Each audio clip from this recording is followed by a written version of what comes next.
यहाँ तक हुआ था एक्चुअली, जो क्लास रखी गई थी इसलिए कि कल थोड़ा सा इनकम्प्लीट टाइप का रह गया था ये। तो इनकम्प्लीट का मतलब कि इसको हम कंक्लूड नहीं कर पाए थे जो मैं करना चाहिए था एक्चुअली। तो उसी लिए थोड़ी सी क्लास रखी है कि ज़्यादा गैप हो जाता तो फिर दिक्कत होती मेरे को।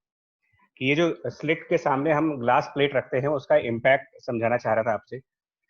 कि अगर आप एक तो ऑप्टिकल पाथ और ज्योमेट्रिकल पाथ का कंसेप्ट समझाया, उसके अलावा ये था कि अगर आप किसी भी स्लिट के सामने कोई ग्लास प्लेट से कवर कर देते हो उसको, तो उसका सीधा सीधा इम्पैक्ट ये हो रहा था कि जितनी भी आपकी ब्राइट फ्रिंजेस थी और जो भी डार्क फ्रिंजेस थी, वो अपनी प्रीवियस लोकेशन से शिफ्ट कर जाती हैं उस तरफ, उस स्लिट की तरफ जिस स्लिट को आपने कवर किया होगा ग्लास प्लेट के थ्रू। इसको समझाने के लिए ना इस एक थोड़ा सा डायग्राम के मैंने आज हेल्प ली है। देखो डायग्राम आपके सामने है, इस डायग्राम को देखो। तो इस डायग्राम में विजिबल हो तो बताया, अदरवाइज थोड़ा सा और इसका साइज इंक्रीज करें, अदरवाइज दिख रहा हो तो ठीक है। अ, दिख रहे दोनों डायग्राम्स, मतलब यस सर, यस री- सर। ठीक है, रीड कर। हाँ, यस सर, तो विजिबल है। बड़ी ठीक है भाई, बड़ी मेहनत से बना है ये। तो देखो इसमें क्या है कि जो फर्स्ट वाला डायग्राम आप देख रहे हो ना, फर्स्ट डायग्राम वो है fringes on the screen when both slits are open. आपको मैंने स्लिट भी समझा दिया किस तरीके से होती है। मतलब एक कार्डबोर्ड है, कार्डबोर्ड के अंदर से दो ओपनिंग्स हैं और वहां से लाइट बाहर आती है, बाकी सब जगह से स्टॉप हो जाती है। और ये जो आप ब्लैक और रेड देख रहे हो ना, बेसिकली क्योंकि हमने रेड कलर की लाइट डाली है, तो ऑल्टरनेट रेड और ब्लैक बैंड्स दिखते हैं। मतलब अगर आप लेबोरेटरी में भी देखोगे तो एग्जैक्टली ऐसा ही पैटर्न दिखेगा। लैब के अंदर एग्जैक्टली सिमिलर पैटर्न आता है।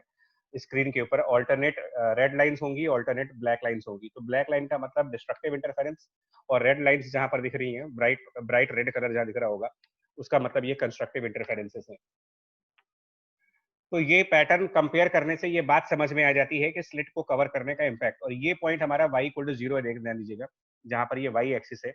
मतलब ये लाइन हमने y एक्सिस नोट की है, और ये जो स्लिट 1 और स्लिट 2 के बिल्कुल सेंटर से लाइन जा रही है, स्लिट 1 स्लिट 2 के बिल्कुल सेंटर से, जिसको आप जीरो मैक्सिमा कह रहे हो, ये बेसिकली सेंट्रल मैक्सिमा है। मतलब जीरो मैक्सिमा, यानी कि जीरो मैक्सिमा जो है वो स्लिट 1 और स्लिट 2 के एग्जैक्टली परपेंडिकुलर बाइसेक्टर लाइन के ऊपर है। इस लाइन को आप जीरो मैक्सिमा कह रहे हैं। ठीक है जी, हाइलाइटर से दिख रहा है आपको जीरो मैक्सिमा वाला पॉइंट। Yes sir. और इसको आप कह सकते हो, अगर आप कोऑर्डिनेट वाइज कहना चाहते हो, तो ये y इक्वल टू 0 कोऑर्डिनेट है। This is y equal to 0 coordinate. ये जो first maxima first minima alternate दिखा रहा है, मैंने जानबूझ करके दोनों तरफ लिखा हुआ है। इस सेंटर के ऊपर भी आपको पैटर्न दिखेगा और सेंटर के नीचे भी दिखता है। तो अगर आप ध्यान से रीड कर पाओ, तो सेंटर के जस्ट ऊपर फर्स्ट मिनिमा है, then first maxima, then first second minima, second maxima, third minima, fourth maxima, और इन्हीं के कोऑर्डिनेट्स निकालते हो। जैसे अगर आपको फोर्थ मैक्सिमा निकालना था, तो इसी का फॉर्मूला दिया गया था आपको कि फोर्थ मैक्सिमा के लिए आपको फॉर्मूला लगाना पड़ेगा 4 times capital D lambda divided by small D. ये जो फॉर्मूला पीछे डिस्कस किया गया था कि nth मैक्सिमा कहाँ पर होता है और nth मिनिमा कहाँ पे होता है। मेरे को अगर थर्ड मिनिमा की डिस्टेंस निकालनी है, सपोज दैट मेरे को थर्ड मिनिमा चाहिए, तो मिनिमा के डिस्टेंस का भी एक फॉर्मूला था, तो वो भी आप आसानी से निकाल सकते हो। और थर्ड मिनिमा कहाँ पर होगा बेसिकली अगर कैलकुलेट करा जाए, तो मतलब क्योंकि ये सब कुछ अर्थमेटिक प्रोग्रेशन में चलता है, तो वैसे भी निकाल सकते हो, अर्थमेटिक प्रोग्रेशन कंसेप्ट से भी निकाल सकते हो, या अगर आप फॉर्मूला याद है तो उससे निकाल सकते हो। तो थर्ड मिनिमा अगर आपको फाइंड आउट करना है, तो इसका रिजल्ट ये आएगा कुछ 5 D lambda divided by 2 times of D. अब ये कहाँ से आएगा, ये जो 5 डी लैम्डा, 2n-1 वाले से फॉर्मूले से। तो ये समझ गए ना आप पैटर्न। अब ये पैटर्न क्या आ गया, इस पैटर्न से आप, हाँ बिल्कुल सही आंसर है कि अपनी आपको मेंटल एक इमेज बनानी है, वाईडीएसी की एक मेंटल इमेज अपने दिमाग में लेके जाओ कि वाईडीएसी के अंदर होता क्या है, बेसिकली किस टाइप का पैटर्न होता है, क्या दिखता है हमको वहां पर। तो इस टाइप का कुछ स्क्रीन के ऊपर ऐसा कुछ पैटर्न दिखेगा। और स्लिट्स किस तरीके से होती हैं ये देख लो आप। स्लिट्स का मतलब नैरो स्लिट्स होती है, रेक्टेंगुलर स्लिट्स होती हैं, और लाइट कार्डबोर्ड के पीछे से डालते हो आप लैम्डा वेवलेंथ की। ये है मेरा पूरा कंसेप्ट। अब आप ध्यान दो, हमने यहाँ पर सेकंड वाले डायग्राम के अंदर ध्यान दो, तो हमने ऊपर वाली स्लिट को कवर कर दिया है। सेकंड डायग्राम में अगर आप ध्यान दें, तो ये ब्लू कलर का एक स्लैब लगाया है। तो ये ब्लू कलर मतलब ग्लास लगा करके आपने इस ऊपर वाली खिड़की को बंद किया है ग्लास के थ्रू। मतलब एक पतला सा फिल्म लगाया, और पतली सी फिल्म लगा करके इस अपर स्लिट को हम कवर कर दे रहे हैं इसमें। कवर का मतलब ये नहीं है कि आप लाइट को पूरी तरीके से ब्लॉक कर दे रहे हो, थिन फिल्म है। मतलब लाइट स्लिट 1 से निकलेगी, लेकिन सामने ही उसके एक ग्लास का फिल्म है, तो ग्लास को क्रॉस करने के बाद आगे आ पाएगी। और नीचे वाली स्लिट परमानेंटली ओपन है, तो यहाँ से डायरेक्ट लाइट आएगी। इसी का हमारा ज्योमेट्रिकल पाथ और ऑप्टिकल पाथ का कंसेप्ट था। और इससे क्या हुआ, अगर आप इसको मैंने डायग्राम के थ्रू थोड़ा समझाने के लिए कोशिश की आपको, कि थ्रू डायग्राम में आपको इसको एक्सप्लेन कर पाऊँ कि क्या हुआ इसमें। तो अगर आप डायग्राम में देखेंगे ना देखिए, जहां पर आपका y इक्वल टू 0 था, ये जो लाइन आ रही थी S1 S2 के बाइसेक्टर से, एग्जैक्टली उसी लाइन को मैं आगे भी बढ़ा रहा हूँ, सेम लाइन आगे चल रही है, S1 S2 की बाइसेक्टर लाइन आगे जा रही है, लेकिन उस बाइसेक्टर लाइन पर अब आपका जीरो मैक्सिमा नहीं है। मतलब जीरो मैक्सिमा जहां पर आपको पहले मिल रहा था, y इक्वल टू 0 पॉइंट था वो, उस लाइन को अगर आप फिर से देखोगे ऊपर वाली स्लिट को कवर करने के बाद, तो अब उस लाइन पर जीरो मैक्सिमा ना होकर के उससे कुछ डिस्टेंस ऊपर दिखाया जा रहा है आपको, कुछ डिस्टेंस ऊपर, ये जो ग्रीन कलर से एरो बना रखा है मैंने।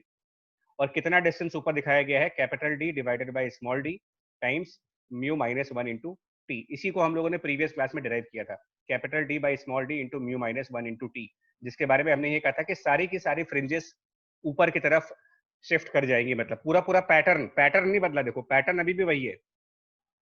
हाँ, पैटर्न नहीं बदला। देखो आप देखो, जो चीज आपको पहले दिख रही थी वही चीज अभी भी दिख रही है, एग्जैक्टली कोई फर्क नहीं है। अगर आप दूर से देखोगे तो लगेगा दोनों सेम चीजें हैं, लेकिन फर्क ये है, देखने वाइज, मतलब लुक वाइज कोई फर्क नहीं है, लेकिन एक फर्क ये है कि अब जो जीरो मैक्सिमा है ना, ये कहीं और है।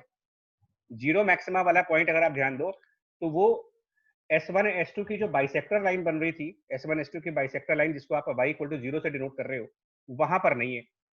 अब आपका zero maxima y equal to 0 से कुछ ऊपर बन रहा है यहाँ पर, सेंट्रल मैक्सिमा। मतलब कुल मिलाकर के आप ऐसा मान सकते हो कि इस पूरे पैटर्न को ऊपर की तरफ शिफ्ट कर दिया जाए, तो जो जीरो मैक्सिमा हमारा y इक्वल टू 0 पर बन रहा था वो थोड़ा सा ऊपर शिफ्ट कर जाएगा, और वो नहीं, पूरा पूरा पैटर्न ऊपर चला जाएगा, कंप्लीट पैटर्न ऊपर चला जाएगा, पूरा पूरा पैटर्न ही ऊपर शिफ्ट कर गया। जैसे कि अगर हम पहले आपसे कहें कि पहले फर्स्ट मैक्सिमा कहाँ पे था, तो फर्स्ट मैक्सिमा नॉर्मल वाईडीएसी के एक्सपेरिमेंट में अगर आपसे पूछा जाए कि फर्स्ट मैक्सिमा कहाँ पर होता है, तो वो D lambda by small D पर होगा। ऊपर ग्लास प्लेट रखने के बाद, ऊपर अगर हमने ग्लास प्लेट डाल दिया यहाँ पर, अब आपसे कोई पूछे कि बताओ फर्स्ट मैक्सिमा कहाँ पर आया, तो अब आप उस फर्स्ट मैक्सिमा का वाई कोऑर्डिनेट कह दीजिएगा। पहले वाला y coordinate D lambda by small d, जितना पहले वाला कोऑर्डिनेट था वो रखो, D lambda by small d, और उसमें प्लस कैपिटल एस कर दे। कैपिटल एस किसको कह रहे हैं, इसको, ये जो D by D mu minus 1 into T है, इसको मैं कैपिटल एस कह रहा हूँ। सेकेंड मैक्सिमा, थर्ड मैक्सिमा, ये जिन जिन कोऑर्डिनेट्स पर बन रहे थे उन सारे कोऑर्डिनेट्स में आप कैपिटल एस ऐड करते चले जाओ, अब आपको इनकी नई रीलोकेशंस मिल जाएंगी। अब क्लियर हुआ, अब आपको क्लियर हुआ कि शिफ्टिंग का मतलब क्या है यहाँ पर, शिफ्ट मतलब क्या चीज शिफ्ट हुई है, कैसे पूरा पैटर्न ऊपर जा रहा है यहाँ पर। यस सर हाँ सर ये हम लोग ने पिछली क्लास में डिस्कस करा था सर कि जो टी लेंथ होगी सर ये काफी छोटी होगी सर। तो अगर उस हिसाब से सर तो ये जो हमारा एस है सर तो ये थोड़ा सा मतलब काफी कम ही आएगा सर तो ये क्या पैटर्न्स ऑब्जर्वेबल होंगे? हाँ बिल्कुल होंगे, क्योंकि जो फ्रिंजेस हैं वो खुद बहुत कम विड्थ की है ना, फ्रिंज विड्थ भी काफी कम है। Fringe width capital D lambda by small D है। देखो मैंने कहा ऑब्जर्वेशन वाइज, देखो अगर सिंपल मेरी बात सुनिएगा, जो ऑब्जर्वेशन हो रही है वो तो ऑब्जर्वेशन तो आपको वैसे ही दिखेगी। आप दोनों डायग्राम को डिफरेंशिएट कर सकते हो क्या? अगर मैंने यहाँ पर फर्स्ट मैक्सिमा फर्स्ट मिनिमा की लेबलिंग न की होती, अगर इन डायग्राम्स में मैंने लेबल न लगाए होते कि कहाँ पर फर्स्ट मैक्सिमा है कहाँ फर्स्ट मिनिमा है, तो क्या आप इन डायग्राम्स को डिफरेंशिएट कर पाते, मुझे बताएं। No sir. तो लैब के अंदर जब एक्सपेरिमेंट होगा तो वहां पर लेबल लग के थोड़ी आएगा कि ये फर्स्ट मैक्सिमा है, उसका नेम स्लिप थोड़ी लगी होगी वहां पर। आप समझो ना, एक्सपेरिमेंट जब करोगे तो वहां पर आपको तो बस फ्रिंजेस दिखेंगी, तो आप ऑब्जर्वेशन में डिफरेंशिएट नहीं कर सकते कि यार क्या हुआ। लेकिन क्या हो सकता है ना, अब आप कहोगे जब हम डिफरेंशिएट कर नहीं सकते तो हमको मालूम कैसे चला ये सब कुछ। ये एक डाउट आता है कि जब हम डिफरेंशिएट ही नहीं कर यस पाए सर। तो हमको कैसे पता चला कि फ्रिंजेस ऊपर चली गई कि नीचे चली गई, है ना। ये एक पॉसिबिलिटी है, मानता हूं आपकी बात, आप सही पॉइंट, वैलिड पॉइंट पर है। तो देखो ऐसा भी तो हो सकता है यार, अगर आप ध्यान दें, मैंने डायग्राम में जो बनाया ना मैंने थोड़ा सा, इसीलिए ऐसा नहीं हो सकता कि पहले y इक्वल टू 0 पर आपको ब्राइट फ्रिंज मिल रही थी, हो सकता है कि शिफ्टिंग के बाद वहां पर डार्क बैंड आ जाए। भाई जब ये सब एक तरीके से आप जितने भी ये पैरेलल बैंड हैं इन सबको ऊपर शिफ्ट करना है आपको। सबसे टॉप वाले बैंड को ऊपर शिफ्ट कर दो, उसके नीचे वाले बैंड को ऊपर शिफ्ट कर दो, तो जब सबको ऊपर से ऊपर की तरफ खिसकाओगे तो हो सकता है कि कोई नीचे वाली ये जो ब्लैक कलर की बैंड है ये सेंटर पे आ जाए। पॉसिबिलिटी तो है इसकी, यानी कि पहले सेंटर पे आपको ब्राइट वाला बैंड दिख रहा था और अगर फिल्म रखने के बाद वहां पर ब्लैक वाला बैंड दिख रहा है, इसका मतलब कुछ तो असर हुआ है फिल्म को रखने का। Yes sir. और एक्सपेरिमेंट में यही देखा जाता है, जो फिल्म्स हैं वो अलग अलग थिकनेस की रख के देखी जाती है, अलग अलग थिकनेस की फिल्म। जैसे आपका चश्मा टेस्ट होता है, जब आई टेस्ट कराने जाते हो तो क्या होता है, ऑप्टिशियंस आपको अलग अलग लेंस लगा करके आपको चेक करता है पहले, होता है। ऐसे ही यहाँ पर लैब में क्या होता है कि हम अलग अलग थिकनेस की फिल्म रखते हैं और देखते रहते हैं तब तक जब तक कि सेंटर पर ब्लैक वाला बैंड ना आ जाए, जबकि पहले सेंटर पर रेड वाला बैंड है, यानी कि ब्राइट बैंड है। तो जैसे ही ब्लैक बैंड आता है वो समझ जाते हैं कि फिल्म का कुछ ना कुछ कंट्रीब्यूशन हो गया यहाँ पर, क्योंकि अगर फिल्म का कोई असर नहीं होता तो रेड बैंड की जगह रेड बैंड होना चाहिए था और ब्लैक बैंड की जगह पर हमेशा ब्लैक बैंड। ओके सर, ठीक है सर। कॉन्सेप्ट क्लियर हुआ आपका? Yes sir. अब हाँ, इसमें फ्रिंजेस ऊपर शिफ्ट करेंगी। एक और डायग्राम मैंने बना रखा है इसी में फिर से कंपेयर करने के लिए। अब की बार मैंने लोअर स्लिट को कवर किया है। जब लोअर स्लिट कवर करेंगे तो नीचे चला जाएगा। आप देखो ये जो ब्लू कलर की लाइन है जो y इक्वल टू 0 है उसके नीचे चला जाएगा जीरो मैक्सिमा। इनफैक्ट सारी फ्रिंजेस नीचे नीचे शिफ्ट कर जाएंगी। तो अगर लोअर स्लिट कवर होगी तो नीचे शिफ्टिंग होगी, और अपर स्लिट कवर होगी अगर तो ऊपर की तरफ शिफ्टिंग कर दोगे आप। क्लियर हो गया आपका पॉइंट? ये यस सर। समझ गए? यानी अगर आपसे पूछा जाए कि अब फर्स्ट मैक्सिमा कहां पर है तो क्या करेंगे? देखिए पहला फर्स्ट मैक्सिमा अब कहां पर है, तो पहले कहां पे था, मतलब स्लिट्स को कवर करने से पहले फर्स्ट मैक्सिमा कहां पे था, तो उसका आंसर है D lambda by small D. अब कहां पर होगा, तो अब की बार ये सब डाउनवर्ड शिफ्ट कर रहे हैं तो माइनस कैपिटल एस करेंगे। Fourth maxima 4 D lambda by small D पे था पहले, अब कहां पर जाएगा फोर्थ मैक्सिमा? इस पे दिखा रही है, बट अगर फोर्थ मैक्सिमा आपको दिखाना होता है यहाँ पर, तो अब फोर्थ मैक्सिमा उसी डिस्टेंस जो पहले था उसमें माइनस एस कर दो। माइनस क्यों कर रहे हो? क्योंकि अब की बार सब शिफ्टिंग नेगेटिव वाई डायरेक्शन में शिफ्ट कर रहे हैं, सब डाउनवर्ड वाई में शिफ्ट कर रहे हैं। तो नीचे शिफ्ट करेंगे तो माइनस कर दीजिएगा, ऊपर करेंगे तो प्लस कर दीजिएगा उसमें सब में। एक तरीके से शिफ्टिंग ऑफ ओरिजिन वाला कंसेप्ट लगा रहे हो यार, है ना? शिफ्टिंग ऑफ ओरिजिन टाइप का कंसेप्ट हो गया ये।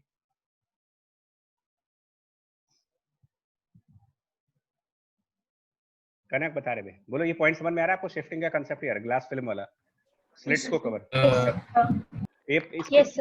थ्रू पिक्चर आप समझने की कोशिश करो, बिकॉज पिक्चर्स का माइंड में ज्यादा इंपैक्ट होता है। मैं आपको बताऊं, टेक्स्ट की जगह पर आपको भी पता है कि पिक्चर्स का जो इंपैक्ट है वो ज्यादा बनता है हमारे लिए, मतलब कंसेप्ट जल्दी समझ में आता है। मैं आपको ना इसके लिए क्वेश्चन देता हूँ एक। देखो मैं एक क्वेश्चन देता हूँ, देखो आप मुझे बताना क्या होगा, ठीक है? मेरा क्वेश्चन है, थोड़ी सी प्रॉब्लम के थ्रू इसको समझने की कोशिश करो। फाइंड, या फिर ऐसे करते हैं, फाइंड से स्टार्ट नहीं करते, मतलब ये कहते हैं कि इन YDAC upper slit is covered, upper slit is covered by thin glass plate, ठीक है? Thin glass plate of some thickness, ठीक है? उसकी कुछ थिकनेस होगी टी की मान लेते हैं। And as a result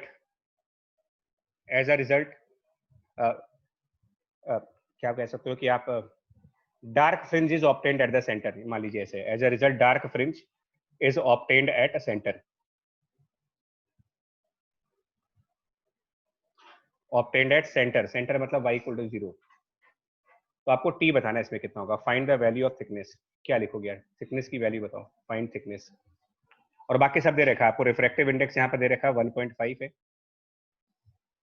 refractive index 1.5, capital D 1 metre, small d यहाँ पर मान लीजिए 2 मिलीमीटर है अगर जरूरत पड़े तो, और लैम्डा की वैल्यू 600 नैनोमीटर है। बताएं क्या होगा? ये सब कुछ क्वेश्चन है।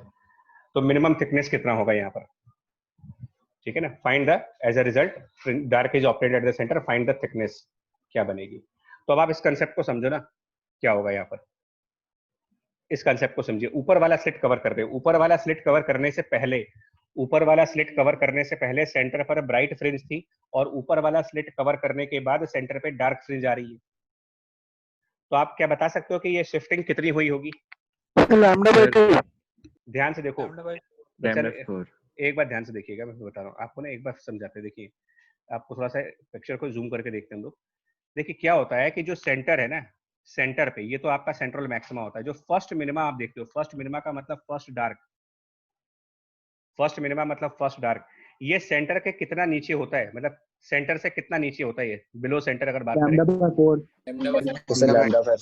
नहीं, डिस्टेंस, डिस्टेंस, डिस्टेंस बच्चा, डिस्टेंस वाई, मतलब इसका वाई कोऑर्डिनेट कह रहा हूँ, वाई कोऑर्डिनेट कह रहा हूँ कि जो फर्स्ट डार्क बैंड होगी सेंटर से कितना नीचे आपको फर्स्ट डार्क बैंड मिलेगी, फर्स्ट डार्क बैंड, तो वो मिलेगी D sir lambda D lambda 2/2, D हाँ, लैम्डा बाई 2d। ये मिनिमा वाले फॉर्मूला लगाओ, मिनिमा वाला formula 2n-1 into D lambda by 2d वाला फॉर्मूला। दूसरी डार्क बैंड सेंटर के नीचे सेकंड डार्क बैंड जिसको आप सेकंड मिनिमा कहते हो, वो कहां पर मिलेगा आपको? Second sir minima 3d lambda by 2d। 3d lambda by 2d, ये फॉर्मूला लगाते चले जाइए। थर्ड मिनिमा कहां मिलेगा? 5d लैम्डा बाई 2d पर मिलेगा आपको। तो एक तरीके से अर्थमेटिक प्रोग्रेशन नहीं चल रही है। अगर आप इन टर्म्स को देखो तो क्या ये सब एपी में नहीं चले गए? जितने मिनिमाज आप देख रहे हो, जिसका पहला term D lambda by 2d है और common difference D lambda by small D जिसको फ्रिंज विड्थ कहते हो, तो है ना। अब क्वेश्चन क्या कह रहा है कि जब आपने इस स्लिट को यहाँ पर ग्लास प्लेट लगाई, तो सबसे पहले तो आप ये बताओ कि फ्रिंजेस ऊपर की तरफ शिफ्ट करेंगे या नीचे की तरफ शिफ्ट करेंगे? अगर ऊपर वाले प्लेट को कवर कर रहे हो तो आप ऊपर, और उसके बाद जरा डायग्राम पे देखना, जहां पर पहले आपका ब्राइट बैंड था वहां पर डार्क बैंड आने लगा। तो इसका मतलब कितने डिस्टेंस से ऊपर की तरफ शिफ्ट कर गए होंगे हम लोग? जहां पर पहले, है ना, क्योंकि जो डार्क, इसका मतलब जो नीचे के जो डार्क बैंड्स हैं, इनमें से कोई ब्लैक कलर वाली बैंड सेंटर पे पहुंच जाएगी, क्योंकि नॉर्मल एक्सपेरिमेंट में सेंटर पर ब्राइट बैंड है। थिन फिल्म को कवर करने के बाद जहां पर ब्राइट बैंड था वहां पर ब्लैक वाली पट्टी आ गई, तो या तो फिर ये वाली ब्लैक पट्टी ऊपर चली गई होगी, या फिर ये वाली ब्लैक बैंड ऊपर चली गई होगी, या फिर ये वाला ब्लैक बैंड ऊपर चला गया होगा, या इसके नीचे वाला ब्लैक बैंड ऊपर गया होगा। मतलब इनमें से कोई एक ब्लैक बैंड ऊपर चला गया होगा। तो पॉसिबल शिफ्टिंग क्या हो सकती है? मतलब कितना कितना शिफ्ट कर सकते हो आप इसमें? पॉसिबिलिटीज बताएं, क्या क्या हो सकती है? करण जी, यूनिक आंसर नहीं आएगा, ध्यान दो ना, क्योंकि एक ही ब्लैक बैंड 2n-1 भाई, या तो सेंटर के नीचे जो पहला वाला ब्लैक बैंड था वो ऊपर शिफ्ट कर जाए सेंटर पे, या सेंटर के नीचे दूसरा वाला ब्लैक बैंड है वो शिफ्ट करके सेंटर पे चला जाए, या सेंटर के नीचे तीसरा वाला ब्लैक बैंड है वो शिफ्ट करके सेंटर पे चला जाए। Plus minus 2n-1 lambda upon mu minus 1। हाँ, ये होगा, मतलब कुछ भी हो सकता है ना यार। यहाँ पर तो कोई भी शिफ्टिंग हो सकती है। तो अब आप इसका कंसेप्ट क्या लगाओगे? इसका मतलब इस क्वेश्चन में कंसेप्ट आपको ये लगाना चाहिए कि जो पॉसिबल शिफ्टिंग हुई होगी, जिसका फॉर्मूला है d by D into mu minus 1 into T, ये हमारा फॉर्मूला ऑफ शिफ्टिंग है। इसकी कई सारी पॉसिबल वैल्यूज हो सकती हैं। It can be d lambda by 2d, it can be 3d lambda by 2d, can be 5d lambda by 2d and so on कर दीजिए आप। इस तरीके से कुछ भी हो सकता है ये। सर आपने मिनिमम पूछा था। नहीं, क्वेश्चन में भी लिखा नहीं है, वो तो वर्बली मैंने बोला था। मैं यहाँ पर तो फाइंड टी लिखा है, मैं बाद में मिनिमम पूछूंगा। मिनिमम करना होगा तो पहला वाला ले लीजिए, मिनिमम थिकनेस चाहिए तो फर्स्ट वाला आंसर ले लीजिए, और अगर थिकनेस की जनरलाइज वैल्यू चाहते हो आप, आंसर भेज दिया था, तो अब आप इसमें वैल्यू पुट करके थिकनेस की कई सारी पॉसिबल वैल्यूज आएंगे एक्चुअली। समझ आया क्वेश्चन आपको ये? Yes sir. हाँ, अलग अलग इसको अलग अलग तरीके से क्वेश्चन आएगा। मैं न्यूमेरिकल वैल्यू नहीं एंटर कर रहा, न्यूमेरिकल वैल्यू आप एंटर कर लीजिएगा इसके अंदर, ठीक है? न्यूमेरिकल वैल्यू आप एंटर करके अपना आंसर ले आना जो भी आएगा। एक और क्वेश्चन देखो जल्दी से। तो YDAC का तो चैप्टर चल रहा है, तो इन YDAC अपर स्लिट कवर्ड है। अब मैं पूरा लैंग्वेज तो नहीं लिखूंगा, जल्दी जल्दी काम करेंगे। अपर स्लिट कवर्ड बाय फिल्म, उसकी कुछ थिकनेस फिकनेस होगी, एंड एज अ रिजल्ट आपसे कहा जा रहा है कि as a result 12 fringes crosses the centre of screen. Crosses या फिर पासेस थ्रू सेंटर, दोनों में से कोई भी वर्ड हो सकता है। Passes THRU through centre, find thickness. अब आप समझ जाओ इसकी लैंग्वेज क्या कहना चाहते हैं। बाकी सब दे रखा है आपको, D, कैपिटल D, म्यू और लैम्डा, ये सब गिवन है। तो मैं न्यूमेरिकल वैल्यू दे नहीं रहा इसलिए, बिकॉज आप चाहो तो आपको न्यूमेरिकल वैल्यू करनी है तो आप ये वाला डेटा यूज कर लेना बार बार, बट मेरे को सिर्फ लॉजिक पे मतलब है। क्या इस लाइन का क्या मतलब हुआ कि अपर स्लिट को कवर करने के बाद 12 फ्रिंजेस सेंटर से क्रॉस हो गई? तो इस पैटर्न पे फिर आइए एक बार, समझो आप क्या हुआ कि सर हम लोग 13th फ्रिंज पे आ गए। हाँ, मतलब सेंटर के 12 फ्रिंज, हाँ 12 फ्रिंजेस सेंटर से क्रॉस हो रही है। इसका मतलब सेंटर के नीचे की ये जो बैंड है ना, इनमें से 12 बैंड्स, 12 बैंड जो है वो सेंटर के ऊपर पहुंच गए। सेंटर के नीचे जितनी भी आपकी ब्राइट डार्क वाली बैंड्स हैं, इनमें से 12 बैंड्स शिफ्ट करके ऊपर चली गई। यानी कि शिफ्टिंग कितनी हुई है, शिफ्टिंग जो है वो कितनी हो गई। एक बैंड को आप फ्रिंज विड्थ कहते हो, एक बैंड का मतलब फ्रिंज विड्थ होता है, तो 12 बैंड के बराबर के ऊपर शिफ्टिंग हो रही है। यानी कि टोटल शिफ्टिंग हमने कितने डिस्टेंस का किया है, कितने डिस्टेंस के बराबर हम यहाँ पर इस क्वेश्चन में शिफ्ट कर रहे हैं। यहाँ पर अगर क्वेश्चन पूछा जाए तो शिफ्टिंग का फॉर्मूला लगाओ, D by D mu minus 1 into T, और 12 फ्रिंजेस क्रॉस कर रही हैं, इसका मतलब 12 फ्रिंज विड्थ। 12 फ्रिंजेस क्रॉस करने का मतलब ये होता है, आपका फिर बता दूं आपको, 12 फ्रिंजेस क्रॉस करने का मतलब अगर आपसे कोई पूछे कि इसका क्या मतलब हुआ, तो देखिए इसका मतलब ये होगा कि सेंटर के नीचे ना जो भी आप ये फ्रिंजेस देख रहे हो, जैसे ये सेंटर है, उसके नीचे फर्स्ट डार्क है, फिर फर्स्ट ब्राइट है, फिर सेकंड डार्क, सेकंड ब्राइट, तो 12 फ्रिंजेस का मतलब होता है 12 ब्राइट फ्रिंजेस के। जब आपको सिर्फ फ्रिंज लिखा जाए, ओनली फ्रिंज, तो वो ब्राइट फ्रिंजेस को रेफर करते हो आप। 12 फ्रिंजेस का मतलब 12 ब्राइट वाले फ्रिंज। तो 12 ब्राइट वाले फ्रिंज का मतलब जानते हो क्या हुआ, जो ये सेंटर पॉइंट आप देख रहे हो, इसके नीचे एक ब्राइट और एक ब्राइट से अगले ब्राइट तक का डिस्टेंस को फ्रिंज विड्थ कहा जाता है। डेफिनेशन में one bright to the other bright, एक ब्राइट फ्रिंज लीजिए और उससे अगला ब्राइट फ्रिंज, ये डिस्टेंस को ही आप ओमेगा कहते हो। तो 12 फ्रिंजेस क्रॉस करने का मतलब 12 ब्राइट फ्रिंजेस क्रॉस हो जाएंगी या फिर 12 डार्क फ्रिंजेस क्रॉस हो जाएंगी। ब्राइट और डार्क दोनों को मिला के काउंट नहीं करते हम कि 6 ब्राइट और 6 डार्क, इसका ये मतलब नहीं है। 12 फ्रिंजेस आइदर 12 ब्राइट फ्रिंजेस हैं या फिर वो 12 डार्क फ्रिंजेस हैं। तो अगर हम सेंटर के नीचे की 12 बैंड्स की बात करेंगे, मतलब सेंटर के नीचे पहला बैंड ओमेगा डिस्टेंस पे, दूसरा बैंड 2 ओमेगा डिस्टेंस पे, तीसरा बैंड 3 ओमेगा डिस्टेंस पे, तो 12th बैंड जो होगा इसके नीचे, 12वीं पट्टी जो होगी 12th बैंड, वो 12 ओमेगा डिस्टेंस पे होगा। और वो अगर सेंटर को क्रॉस कर रहा है, मतलब कि वो सेंटर तक, मतलब वो सेंटर तक पहुंच रहा है अगर, तो आप खुद बताओ शिफ्टिंग का अमाउंट कितना लिखोगे इसके अंदर, कितने डिस्टेंस के बराबर की शिफ्टिंग करते हैं इसमें। Sir 12 capital D lambda by small D. ये इसका मतलब है, सिर्फ लैंग्वेज समझ जाइए, क्वेश्चंस आसान होते हैं इसके। समझ पाए इस पॉइंट को? Yes sir. Yes. हाँ, एक और क्वेश्चन बस, इसको मतलब इसके ऊपर क्योंकि क्वेश्चन कई बार आए हैं इसलिए मैं इतना टाइम दे रहा हूँ कि नाउ अब मान लेते हैं कि जो YDAC है उसमें हमने लोअर स्लिट कवर कर दी, लोअर स्लिट कवर्ड, अभी ऊपर वाला था, अभी मान लो लोअर स्लिट कवर कर दी, और एज अ रिजल्ट आपसे कहा जा रहा है कि as a result intensity capital I, symbol समझ जाना, intensity at centre of the screen, capital C मतलब सेंटर, सेंटर मतलब ज्योमेट्रिकल सेंटर, मतलब y इक्वल टू 0 जिसको कह रहे हैं, intensity at the centre reduces by 25%, मान लीजिए रिड्यूस बाय 25%, फाइंड टी। फिर क्वेश्चन आ गया, और बाकी ये सब बार बार दिया जाएगा, d capital D mu lambda ये सब आपको दिया जाएगा। अब बताओ क्या आंसर होगा इसका। तो intensity at centre reduces by 25%। अब इस पॉइंट का मतलब समझते हैं। देखिए नॉर्मल में जब आप स्लिट्स को कवर नहीं करते हो, मतलब कि अनकवर्ड स्लिट्स की बात करिए जरा, अनकवर्ड स्लिट्स में सेंटर पर क्या होता है, अगर हम बात करें सर 4I0 इंटेंसिटी हो जाती है। मतलब मैक्सिमम होती है ना अनकवर्ड स्लिट्स, यस सर।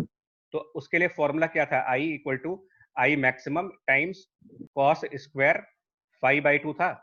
ये बेसिकली YDAC के इंटेंसिटी का फॉर्मूला जो प्रीवियस क्लास में डिराइव किया था हम लोगों ने, लास्ट क्लास में। Yes, मतलब यहाँ 4I0 था, 4I0 को मैं I मैक्स कर रहा हूँ यहाँ पर। ये फॉर्मूला था, डिस्कशन हो चुका है इंटेंसिटी का अनकवर्ड स्लिट्स के केसेस में, बोलिए। और अनकवर्ड स्लिट्स में, अनकवर्ड स्लिट्स के केसेस में सेंटर पर फेज डिफरेंस की वैल्यू 0 होती थी, बिकॉज वहां पाथ डिफरेंस नहीं आता था कोई, और इसीलिए कहते थे कि intensity at centre uncovered slits के कंडीशंस में मैक्सिमम के बराबर होती है। ये तो अनकवर्ड हो गया जब आप उसको कवर नहीं करोगे। नाउ कवर्ड स्लिट्स के केस में, स्पेशली लोअर वाली स्लिट को कवर किया है, लोअर स्लिट कवर्ड, जब ये आपसे कह रहे हैं कि उसको कवर कर दिया आपने, ठीक बताओ, तो लोअर स्लिट कवर कर देने के बाद फॉर्मूला तो यही रहेगा, लेकिन होगा क्या, आपको हमने पीछे समझाया था कि जैसे ही आप लोअर स्लिट को कवर करेंगे ना, उसका एक इम्पैक्ट क्या होगा कि सेंटर पर फेज डिफरेंस बदल जाएगा। और एक फंडामेंटल अप्रोच सॉल्व करने की ये होगी इसकी, अगर आप फंडामेंटल अप्रोच के थ्रू सॉल्व करना चाहते हो तो इसका आसान तरीका मैंने बताया था पिछली क्लास में, ऑब्जेक्टिव अप्रोच, कि न्यूमेरिकली इसको कैसे किया जा सकता है solve. S1 slit, S2 slit, और आप सेंटर की बात करें और यहाँ लोअर स्लिट को कवर कर रहे हो, यहाँ पर थिकनेस टी लगा रहे हो, तो जो वेव S2 से सेंटर पे पहुंचेगी और जो वेव S1 से सेंटर पे पहुंचेगी उनमें कुछ टाइम का डिफरेंस आ जाएगा, क्योंकि S2 वाली वेव कुछ डिस्टेंस के लिए स्लो हो जाएगी, जहां पर मीडियम आया वहां स्लो हो जाएगी और बाकी जगहों पर फास्ट हो जाएगी। तो अगर हम इसका फटाफट काम करना चाहें, फटाफट की फेज डिफरेंस सेंटर पर क्या होगा, फेज डिफरेंस एट सेंटर, तो हमने फॉर्मूला लगाया 2 पाई divided by lambda into path difference. लेकिन कल एक चीज कही गई थी कि ऐसे केसेस में जो आप पाथ डिफरेंस कंसिडर करेंगे वो हमेशा ऑप्टिकल वाला पाथ डिफरेंस लेंगे, ज्योमेट्रिकली पाथ डिफरेंस नहीं होना चाहिए कभी। तो फेज डिफरेंस एट सेंटर निकालने के लिए हम क्या करेंगे, 2 पाई divided by lambda into S2 वाले का पाथ लिखेंगे पहले, S2 वाले वेव का पाथ, S2 वाले वेव का पाथ सेंटर तक कितना हुआ, S2 से सेंटर तक का पाथ, तो ये लिखा जाएगा S2C माइनस टी, इसको कुछ नहीं करना, और प्लस जो ये टी डिस्टेंस उसने ग्लास में कवर किया है इसके करस्पॉन्डिंग ऑप्टिकल पाथ लिखेंगे, यानी कि प्लस म्यू टी। ये लास्ट क्लास का कंसेप्ट था कि ज्योमेट्रिकल पाथ में म्यू मल्टीप्लाई कर दीजिए आप, और माइनस जो ऊपर वाली वेव का पाथ है यानी कि S1C। अब इसको पूरा कैलकुलेट कर लो, आपका फेज डिफरेंस आ जाएगा सेंटर पर। समझ आ रहा है लॉजिक, आप समझ पा रहे हो इसको? Yes, sir.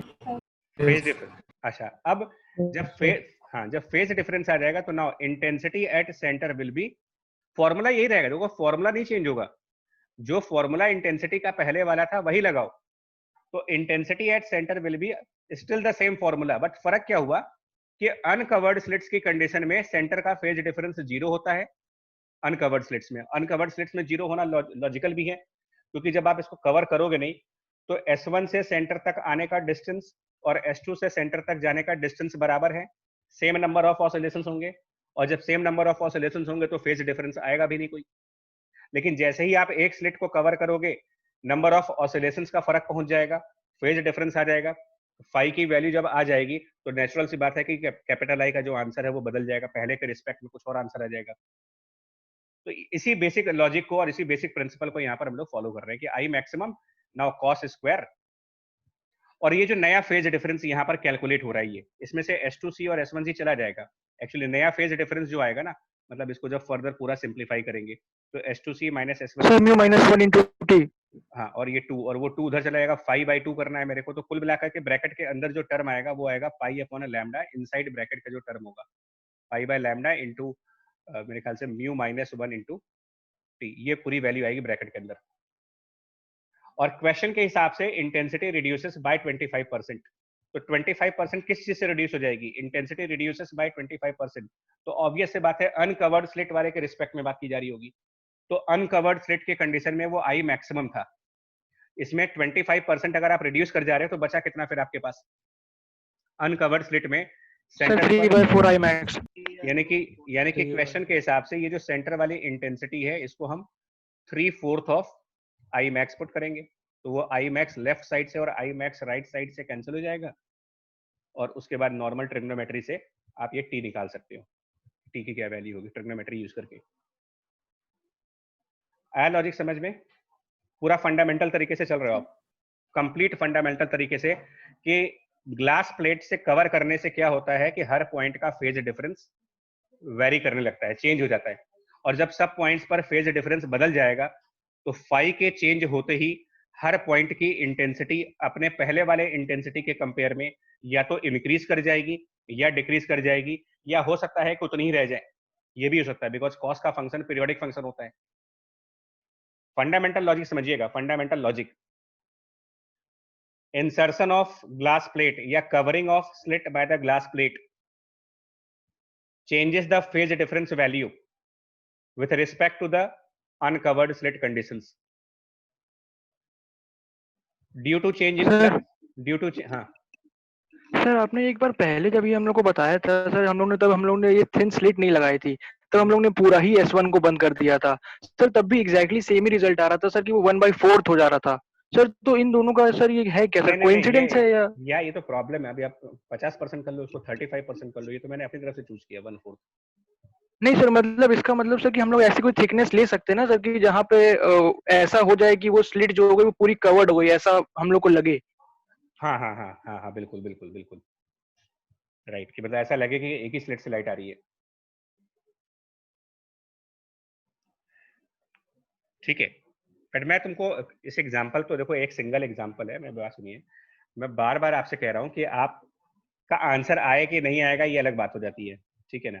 आप इसका लॉजिक पकड़ लीजिए, आंसर हमेशा आएगा। लॉजिक सिर्फ ये पकड़ो कि इंटेंसिटी रिलेटेड क्वेश्चंस के लिए ये फॉर्मूला है, इंटेंसिटी रिलेटेड क्वेश्चंस के लिए covering by glass plate or covering by any other material results change in the flux at each point. Correspondingly, intensity varies at every point on the screen. वो variation आपको numerical में हमेशा बताया जाएगा, कितने percent से इंक्रीज हो गया, कितने परसेंट से डिक्रीज हो गया, वो सब बताया जाएगा क्वेश्चन में।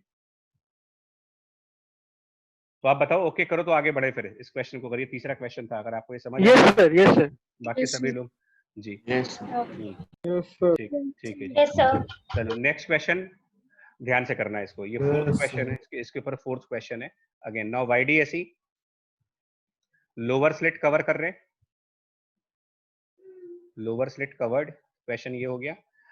Intensity at centre reduces to 75%, obviously previous value के जी करें। Intensity at centre reduces to 75%, natural सी बात है कि प्रीवियस वैल्यू का होगा। ऑल्सो अब यहाँ पर एक लाइन में ऐड करने जा रहा हूँ, ऑल्सो वो ये कह रहे हैं कि what used to be fifth maxima, what used to be fifth maxima is now above center, capital C, and what used to be fifth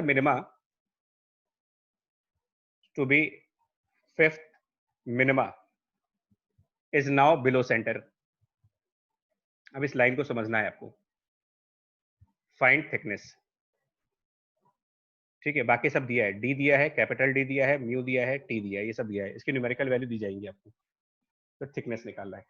मैं क्यों बता रहा हूँ, देखो पिछले क्वेश्चन को अगर आप आंसर लाना चाहोगे ना, पिछले क्वेश्चन का आंसर, तो मैथमेटिक्स के तरीके से चलो, आप जरा सा मैथमेटिकल वे में चलते हैं। मैथमेटिकली इसका जब आंसर लाएंगे तो जानते हो क्या आएगा, अगर मैथ के एंगल से इसको सॉल्व करा जाए तो आई मैक्स कैंसिल, दोनों तरफ आप स्क्वायर रूट लोगे, तो स्क्वायर रूट लेने के बाद आपका बेसिकली ये बनेगा cos of pi upon lambda into mu minus 1 into T, और इधर रूट 3/2। इनफैक्ट जब स्क्वायर रूट लेंगे तो इनफैक्ट ये प्लस माइनस रूट 3/2 होगा। अब आप क्या करोगे, मैथमेटिक्स में ट्रिग्नोमेट्रिक्स के जनरल सॉल्यूशंस आते हैं कि अगर cos थीटा की वैल्यू प्लस माइनस रूट 3/2 मान लो आपको दी जाए, तो थीटा का एक प्रिंसिपल सॉल्यूशन आता है और एक जनरल सॉल्यूशन आता है n के फॉर्म में, मतलब कई सारी वैल्यूज आती है। कोई बता पाएगा इसमें से, आप में से, कि अगर cos थीटा की वैल्यू प्लस माइनस रूट 3/2 है तो थीटा का जनरलाइज सॉल्यूशन क्या देंगे ट्रिग्नोमेट्री वाले कंसेप्ट से? 2n pi plus minus pi by 6. Sir, 2n pi plus minus pi by 6. 2n pi plus minus, Pi by 6. Sure है ना, पक्का है ना, यही बनेगा इसका general solution? Yes, sir.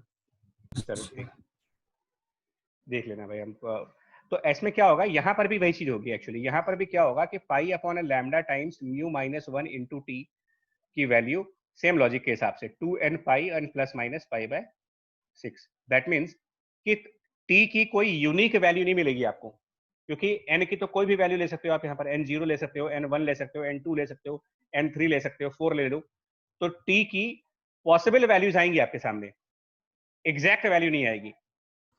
T की कोई पर्टिकुलर वैल्यू, एग्जैक्ट वैल्यू ये तो मिलने वाली नहीं है आपको। आपको ये मिल जाएगा कि हाँ टी ये हो सकता है, ये हो सकता है, ये हो सकता है, ये हो सकता है, ये सब मिल जाएगा तुम्हें। लेकिन अगले क्वेश्चन में आपको क्या होगा ना, एग्जैक्ट वैल्यू मिलेगी इस क्वेश्चन में, क्योंकि एक डेटा मैंने ऐड कर दिया इसमें। पिछले क्वेश्चन और इस क्वेश्चन में एक एक्स्ट्रा इन्फॉर्मेशन है आपके पास, और वो एक्स्ट्रा इन्फॉर्मेशन ये कह रहे हैं कि जो what used to be fifth maxima is now above center and what used to be fifth minima is now below center। इस लाइन को समझ लो क्या है, ये क्या कहना चाह रहे हैं आपसे, इसके थ्रू वो क्या बताना चाहते हैं। लोअर शिफ्टिंग की वैल्यू नहीं दी है, शिफ्टिंग का रेंज दिया है, रेंज दिया है। देखिए सर इसको 5n तो तभी कह सकते हैं जब पूरा मिनिमा भी ऊपर चला जाए, वरना तो ये 4 और 5 के बीच में ही रह जाएगा। तो भाई तो बोलो रेंज ही तो बोल रहा हूँ आपसे बीच में, मतलब देखिए आपका कंसेप्ट ये है ना, लोअर स्लिट को कवर कर रहे हो, तो आप इस लॉजिक को समझो, आप इस लॉजिक को पकड़िए पहले क्या है। वो कह रहे हैं कि जो सेंटर के ऊपर ना व्हाट यूज्ड टू बी, मतलब अगर नॉर्मल YDAC के एक्सपेरिमेंट में फोर्थ मिनिमा होगा, फोर्थ मिनिमा के ऊपर फिफ्थ मैक्सिमा होगा, इस तरीके से चलोगे, ऐसे तो बढ़ोगे आगे। First minima first maxima, second minima second maxima, third minima third maxima, fourth minima fourth maxima. यहाँ पर गड़बड़ हो गया, फोर्थ मैक्सिमा के बाद ये एक्चुअली फिफ्थ मिनिमा होना, फिफ्थ मिनिमा होगा, हाँ फिफ्थ मिनिमा होगा, उसके बाद फिफ्थ मैक्सिमा आएगा, तो थोड़ा सा मिस्टेक हो गया टाइपिंग में। तो वो क्या कह रहे हैं कि जो पहले आपका फिफ्थ मिनिमा था, what used to be fifth minima, that means uncovered slits में जो फिफ्थ मिनिमा था, वो स्लिट कवर करने के बाद ये पॉइंट सेंट्रल लाइन के नीचे चला गया, ये सेंट्रल लाइन है। So what used to be fifth minima, तो वो कितनी हाइट पर था, फिफ्थ मिनिमा कितनी हाइट पे था सेंटर से, मतलब अगर आप बात करें फिफ्थ मिनिमा की डिस्टेंस निकालने हो मेरे को, 9/2 capital D lambda upon 2 D। हाँ, तो वो कह रहे हैं what used to be fifth minima goes below the centre and what used to be fifth maxima remains above the centre. तो क्या आपको शिफ्टिंग का रेंज नहीं समझ में आ रहा कितना हुआ होगा, यानी जो शिफ्टिंग हुई होगी वो फिफ्थ मिनिमा की डिस्टेंस से ज्यादा होगी और फिफ्थ मैक्सिमा के डिस्टेंस से कम रही होगी। नहीं लॉजिक पकड़ पाए वाला? हो गया सर, यस सर। ये जो लैंग्वेज दी गई है कि what used to be fifth minima is now below centre and fifth maxima remains above centre, यानी कि फिफ्थ मिनिमा और फिफ्थ मैक्सिमा के बीच का कोई ऐसा पॉइंट होगा जो शिफ्ट करके सेंटर पे चला गया होगा, ताकि मिनिमा सेंटर के नीचे पहुंच जाए और मैक्सिमा सेंटर के ऊपर रह जाए। आई बात समझ में कि नहीं आई आपको? फिर से बोलो। Yes sir. Yes, sir. ये मैंने कहा ना YDAC फॉर्मूले के बियॉन्ड थोड़ा सा लैंग्वेज का भी गेम है, एप्टीट्यूड का भी टेस्ट होता है यहाँ पर, कि आप इन चीजों को समझ पा रहे हो कि नहीं समझ पा रहे हो, कि वो जो कहना चाह रहे हैं। क्योंकि अगर आप इन्फॉर्मेशन ही नहीं पकड़ पाओगे जो कहना चाह रहे हैं, तो फिर क्वेश्चन सॉल्व कहाँ से करोगे? तो पहले तो इसकी इन्फॉर्मेशन पूरी तरीके से समझी जाए, शिफ्टिंग को प्रॉपर तरीके से उस डायग्राम के थ्रू समझा जाए कि क्या होता है। अच्छा, अब एक और पॉइंट मैं आपसे पूछ रहा हूँ, एक और क्वेश्चन देखिएगा, वापस YDAC के इस बेसिक डायग्राम पे आते हैं। बेसिक डायग्राम पे आप मुझे ना इस बेसिक डायग्राम में सिर्फ ये बताओ, इन दिस बेसिक डायग्राम आप मुझे सिर्फ एक चीज ये बता दो कि फर्स्ट मिनिमा कितने पाथ डिफरेंस पे आता है, फर्स्ट मिनिमा कितने पाथ डिफरेंस पे आता है? लॉजिक से बताना, फर्स्ट मिनिमा का पाथ डिफरेंस क्या लिखते हैं? Lambda by 2 path difference. Yes sir, lambda by 2 भैया sir odd multiple of lambda by 2 के ऑड मल्टीपल्स, लैम्डा बाई 2 के ऑड मल्टीपल पर मिनिमा चलता है और लैम्डा बाई 2 के इवन मल्टीपल्स पर मैक्सिमा चलता है। तो फर्स्ट मिनिमा पर सुनिए, फर्स्ट मिनिमा पर पाथ डिफरेंस लैम्डा बाई 2 होगा, तो फेज डिफरेंस कितना होगा फिर? फेज डिफरेंस जो कि 2 pi upon lambda multiplied by path difference होता है। फेज डिफरेंस की वैल्यू निकालनी होगा, 2 पाई divided by lambda into path difference करते हो ना, तो कितना हुआ फर्स्ट मिनिमा का फेज डिफरेंस? पाई। ठीक। फर्स्ट मैक्सिमा का लैम्डा बाई 2 की टेबल पढ़ो ना यार, लैम्डा बाई 2 फिर एक लैम्डा बाई 2 ऐड कर दो, लैम्डा बाई 2 के इंटरवल पे चलिए से जाइए, यानी कि फर्स्ट मैक्सिमा का मतलब पाथ डिफरेंस की वैल्यू लैम्डा, तो आप फेज डिफरेंस की value 2 pi. Second minima path difference 1.5 lambda, phase difference 3 pi. अरे अब सिंपल पैटर्न बनता है भाई। सेकंड मैक्सिमा ये 2 लैम्डा, फेज डिफरेंस 4 पाई। अरे पाई की सीरीज पे चलते चले जाओ, आंसर आ जाएगा भाई। अब बताओ फिफ्थ मैक्सिमा, ये एक्चुअली यहाँ गलत है, फोर्थ मिनिमा नहीं होगा यहाँ पर, ये फोर्थ मैक्सिमा के बाद ये बेसिकली फिफ्थ मिनिमा है। तो फिफ्थ मिनिमा पर क्या फेज डिफरेंस रहा होगा? कितना फेज डिफरेंस रहा होगा फिफ्थ मिनिमा पे? पैटर्न देख लो, आपके सामने पैटर्न चल रहा है। फर्स्ट मिनिमा पर पाई है, सेकंड मिनिमा पर 3 पाई है, थर्ड मिनिमा पर 5 पाई है, फोर्थ मिनिमा पर 7 पाई है, 9 pi. अर्थमेटिक प्रोग्रेशन चल रहा भाई, अर्थमेटिक प्रोग्रेशन चल रहा, बात समझो, ठीक है पॉइंट। और इसके ऊपर फिफ्थ मैक्सिमा जो होगा वहां पर क्या फेज डिफरेंस रहा होगा? फिफ्थ मैक्सिमा पर फेज डिफरेंस की वैल्यू क्या रही होगी? 10 pi. 10 pi. 10 पाई। आप सुनो, क्वेश्चन कह रहा है कि जब हमने लोअर स्लिट कवर कर दी तो जो फिफ्थ मिनिमा का पॉइंट था वो सेंटर के नीचे पहुंच गया और फिफ्थ मैक्सिमा वाला पॉइंट सेंटर के ऊपर ही रह गया। यानी कि सेंटर पर अब नया फेज डिफरेंस किस रेंज के अंदर आएगा? 9 pi से 10 pi के बीच. सर 9 से 10। समझ गए इस क्वेश्चन की लैंग्वेज? समझे बिल्कुल। इसको Yes, sir. इस तरीके से समझिएगा। ये जो क्वेश्चन कह रहा है ना आपसे कि what used to be fifth minima, तो फिफ्थ मिनिमा का मतलब वहां पर 9 पाई का फेज डिफरेंस था, is below centre. And fifth maxima का मतलब वहां 10 पाई का फेज डिफरेंस था, इज अबव सेंटर। इसका मतलब देखिए, अनकवर्ड स्लिट के कंडीशन पे बार बार रिपीट कर रहा हूं कि अनकवर्ड स्लिट में फेज डिफरेंस सेंटर पॉइंट पर तो है 0, लेकिन कवर्ड स्लिट में, स्लिट कवर करने पर कवर्ड स्लिट में उसी सेंटर पर कुछ फेज डिफरेंस आता है। और अभी पीछे हम लोगों ने कैलकुलेट किया था कि स्लिट को कवर करने के बाद सेंटर का फेज डिफरेंस जो है वो इतना है, 2 पाई बाय लैम्डा इंटू ये पूरी चीज, यानी कि this phase difference is 2 pi by lambda into mu minus 1 into T. इसको बार बार समझो, लॉजिक को बार बार समझिएगा। अनकवर्ड में 0 और कवर्ड में इतना सेंटर पॉइंट पर। और क्वेश्चन की जो एक्स्ट्रा इंफॉर्मेशन है उसके हिसाब से ये चीज समझ में आ गई कि ये जो वैल्यू आप देख रहे हो, ये वैल्यू, ये इसकी एक रेंज है। मतलब इसका जो रेंज है वो क्या मिल गया आपको? इस वैल्यू का रेंज मिल गया आपको। और वो रेंज क्या है? 9 पाई से लेकर के और 10 पाई के बीच में। मतलब ये जो भी वैल्यू है वो इन बिटवीन 9 पाई एंड 10 पाई होनी चाहिए। ये पॉइंट पकड़ पाया आप? Yes. Yes sir. Yes, sir. Yes, sir. अच्छा, अब आइए इसके बाद इंटेंसिटी के फॉर्मूले वाले पर आते हैं कि इंटेंसिटी का जो फंडामेंटल फॉर्मूला है वो ये कहता है कि I max into cos square 5/2। ये फॉर्मूला फंडामेंटल। आप कह रहे हो कि इंटेंसिटी रिड्यूस करेगा ये 75%, यानी लेफ्ट हैंड साइड को क्या लिख सकते हो? सर 3। 75 रिड्यूस करके बचा कितना अब? Sir Sir, reduces sir reduces 2 लिखा हुआ है सर। सर 3/4 ही रहेगा। अरे तो चलो, अच्छा चलो 3/4 ही कर दो, ठीक है 3/4 ही कर लो, चलो ठीक है। वो रिड्यूस टू और रिड्यूस बाय में फर्क होता है, भाई 2 लिखा है तो उसके हिसाब से चलते हैं। 3/4 हो गया, चलिए ठीक है, ठीक है ना बच्चे? तो अब मुझे एक बात बताओ, अब आप इसका थोड़ा सा ट्रिग्नोमेट्री पे आते हैं। इसके हिसाब से cos 5/2 है ना, या फिर cos स्क्वायर 5/2, cos स्क्वायर 5/2 3/4 है। आप बता सकते हो कि 5 की कौन सी वैल्यू इस 9 पाई से 10 पाई के बीच में 5 की कौन सी वैल्यू आपको ये रिलेशन देगी?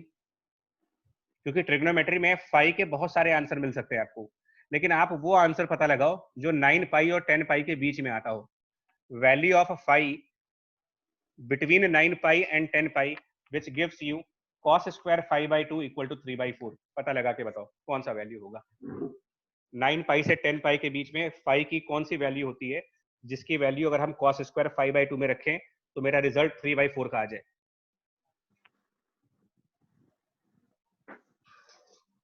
59 pi/6। सर 59 से 53 होगा सर। सर एक्चुअली 2 वैल्यू आएंगी सर। अरे एक ही आएगा भाई, 9 पाई सर वो से प्लस माइनस लेते हैं ना सर कॉस्ट में सर। हाँ सर तो उससे सर तो 2n पाई प्लस माइनस पाई/6 इज इक्वल टू 9 पाई रख अच्छा, देंगे सर। सर निकालो आपके दोनों वैल्यूज क्या आ रही है मुझे? 5 की दोनों वैल्यू जो भी सर आ एक सर 53/12 आ रही है और 59/12 आ रही है। तो एक 53/12 पाई और एक 59 अपॉन, क्या ये दोनों 9 पाई से 10 पाई के बीच में है? 6 है वो, 12 से बोलती है। नहीं जाना, फोन की स्क्रीन बदलवाने चलना है। चलो फील लेने दो। देखिए आप ये समझ लो भाई, हम बता रहे हैं क्योंकि ना आपको यहाँ पर मैं हेल्प नहीं कर पाऊंगा, क्योंकि कल को यहाँ न्यूमेरिकल वैल्यू बदल जाएंगी तो हम लोग सॉल्व करने तो आएंगे नहीं आपके साथ। मैंने आपको यहाँ तक तो पहुंचा दिया है, अब इसके आगे हम कुछ नहीं बताएंगे, इसके आगे आप अपने आप देखो। क्योंकि आपको यहाँ पर फाई की वैल्यू निकालो और ऐसी वैल्यू निकालना जो इस 9 पाई से 10 पाई के बीच में आ जाए। जैसे ही वो वैल्यू आपको फाई की मिल जाए, उठा करके ये वैल्यू फाई सी की जगह पर रख दो आप। उठा करके फाई सी की सर जगह एक ही आएगी सर। सर वो टोटल वैल्यू सर 1 9 से बाहर चली जा रही है सर, उस रेंज में नहीं आएगी। वही बोल रहा हूँ आपको, एक यूनिक वैल्यू आएगी। अब वो कौन सी आ रही है मुझे वो 53 आ रही है कि 59 आ रही है वो देख लो आप एक बार, या 59 है तो नीचे 6 आ रहा है कि 12 आ रहा है, ये सब आप देख लो। सर 6 आएगा सर। मतलब 5 कितना आ रहा है, 59 पाई अपॉन 6। यस देखो अभी लोग आंसर ही नहीं बता। Yes sir. Yes sir. तो यहाँ रखो 59 पाई डिवाइडेड बाई 6 कर दो। अब आपका t जो है वो परफेक्ट वैल्यू आएगी, t की एग्जैक्ट वैल्यू आएगी।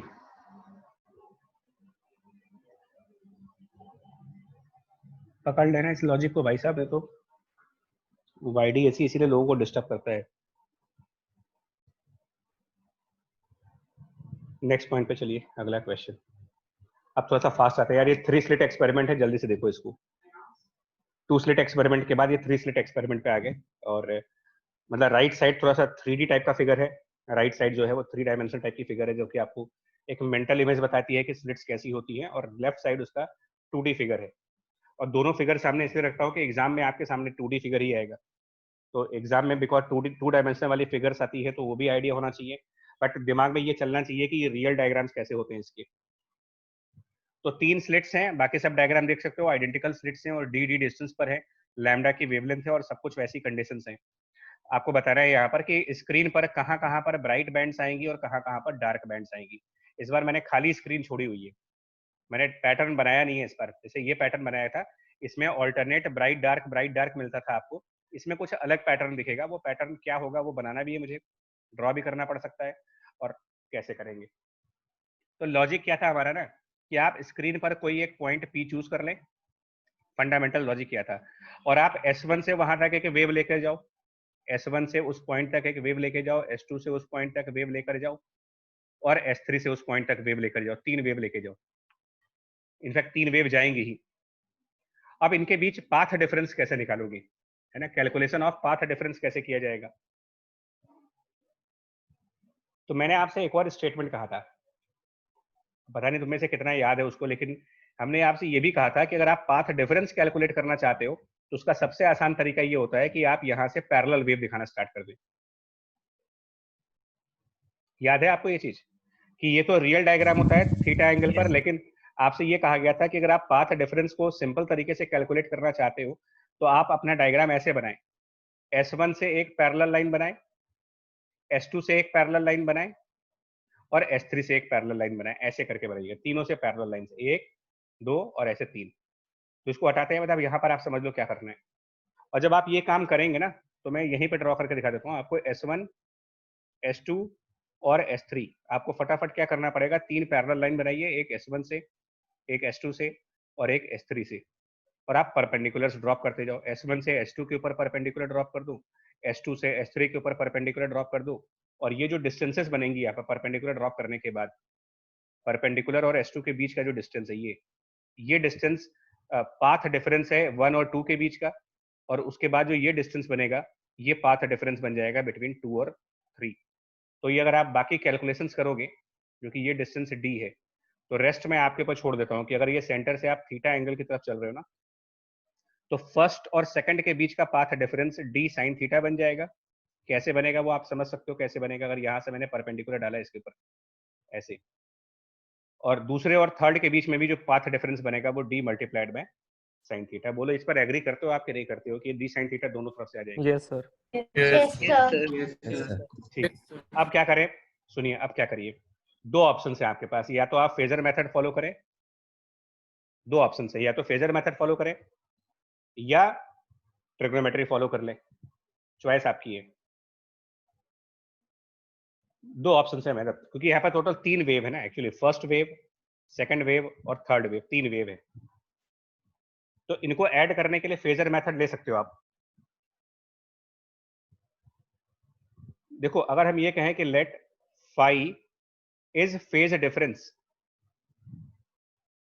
किनके बीच में, फेज डिफरेंस बिटवीन वेव 1 यानी S1 एंड S2 मान लेते हैं, तो इसका मतलब जानते हो क्या हुआ? इसको क्या करना चाहिए आपको? देखो बताते हैं इसमें क्या करना चाहिए। फेज डिफरेंस कहने का मतलब क्या हुआ यार, एक सेकंड इसको टाइम कर दें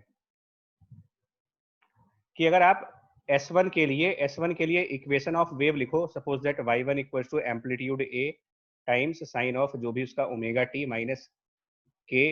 अच्छा एक चीज यहाँ पर बता दें आपको, आप इस डायग्राम को देखो, वेव कौन सी डायरेक्शन में चल रही है, स्क्रीन को देखो आप, जानबूझ करके ये पॉइंट पे छोड़ा गया है। हमने एक्स एक्सिस और वाई एक्सिस स्क्रीन पर बनाई है। इसका मतलब ये जो डॉटेड लाइन देख रहे हो ये कौन सी एक्सिस बनेगी? जो सर डॉटेड लाइन, एक्सिस नहीं, जेड एक्सिस, जेड है, और ये जेड एक्सिस है। Z axis. इसका मतलब वेव जेड एक्सिस की तरफ आ रही है।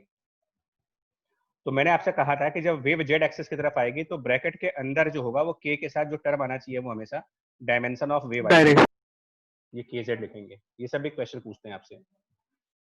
ए साइन सेकंड वेव उससे कुछ फेज डिफरेंस पर है, तो ओमेगा टी माइनस के Z plus five.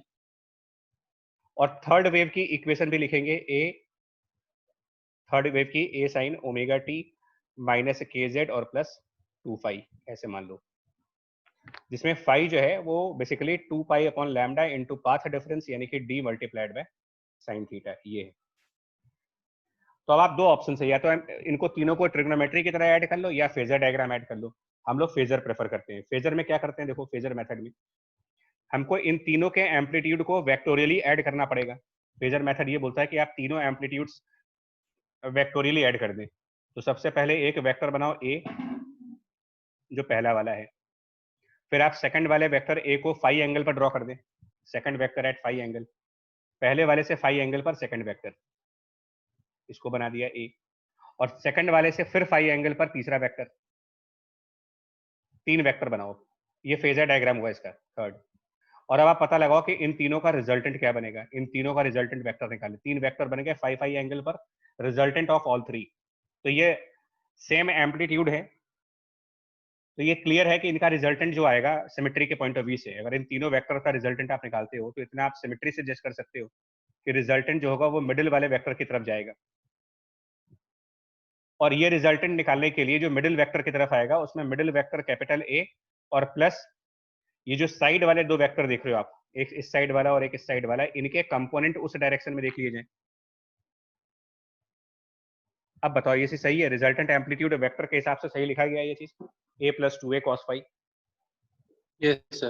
Yes, sir. Yes sir. ये रिजल्टेंट एम्पलीट्यूड है, Yes. ठीक। रिजल्टेंट एम्पलीट्यूड निकला अभी आपका, रिजल्टेंट एम्पलीट्यूड। अब क्या करेंगे, हम दोनों तरफ का स्क्वायर कर लेंगे। तो R square equal to A square, और यहाँ पर अंदर की तरफ हम इसको एक्सपेंड करेंगे तो 1, या फिर अभी एक्सपेंड ना करें तो इसको 1 + 2 cos phi होल स्क्वायर कर देते हैं। चलिए, और आप लॉजिक क्या लगाओगे कि स्क्वायर ऑफ एम्पलीट्यूड के प्रपोर्शन में ही इंटेंसिटी होती है। तो ए स्क्वायर मतलब अगर हम ये मान लें, देखो फिर से सुनना मेरी बात, अगर हम इसमें से 2 स्लिट्स कवर कर दें, 2 स्लिट्स पूरी तरीके से बंद कर दें और सिर्फ एक स्लिट को अलाउ करें लाइट को ले जाने के लिए, और उसकी वजह से यहाँ पर आई नॉट इंटेंसिटी आती है। मतलब हम आई नॉट कह रहे हैं इंटेंसिटी बाय सिंगल स्लिट, आप मान लीजिए सिंगल स्लिट इंटेंसिटी। वाईडीएससी में क्या हुआ था कि एक स्लिट की वजह से आई नॉट इंटेंसिटी थी, लेकिन जब दोनों ऑन कर दिए गए तो मैक्सिमा वाले पॉइंट पर 4 आई नॉट हो गया और मिनिमा वाले पॉइंट पर 0 हो गया था। इंडिविजुअली दोनों तरफ से आई नॉट इंटेंसिटी आती है। स्लिट्स आइडेंटिकल है, तो एक एक करके अगर आप देखोगे, स्लिट 1 तो इससे भी आई नॉट इंटेंसिटी की लाइट जा रही है, स्लिट 2 से भी आई नॉट की जा रही है लाइट, स्लिट 3 से भी आई नॉट जा रही है।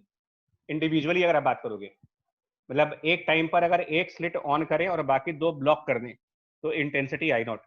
क्वेश्चन कह रहा है कि तीनों को एक साथ ऑन कर देंगे तो क्या हो जाएगा, तीनों स्लिट अगर एक साथ ऑन कर दी मैंने तो क्या इंटेंसिटी हो जाएगी।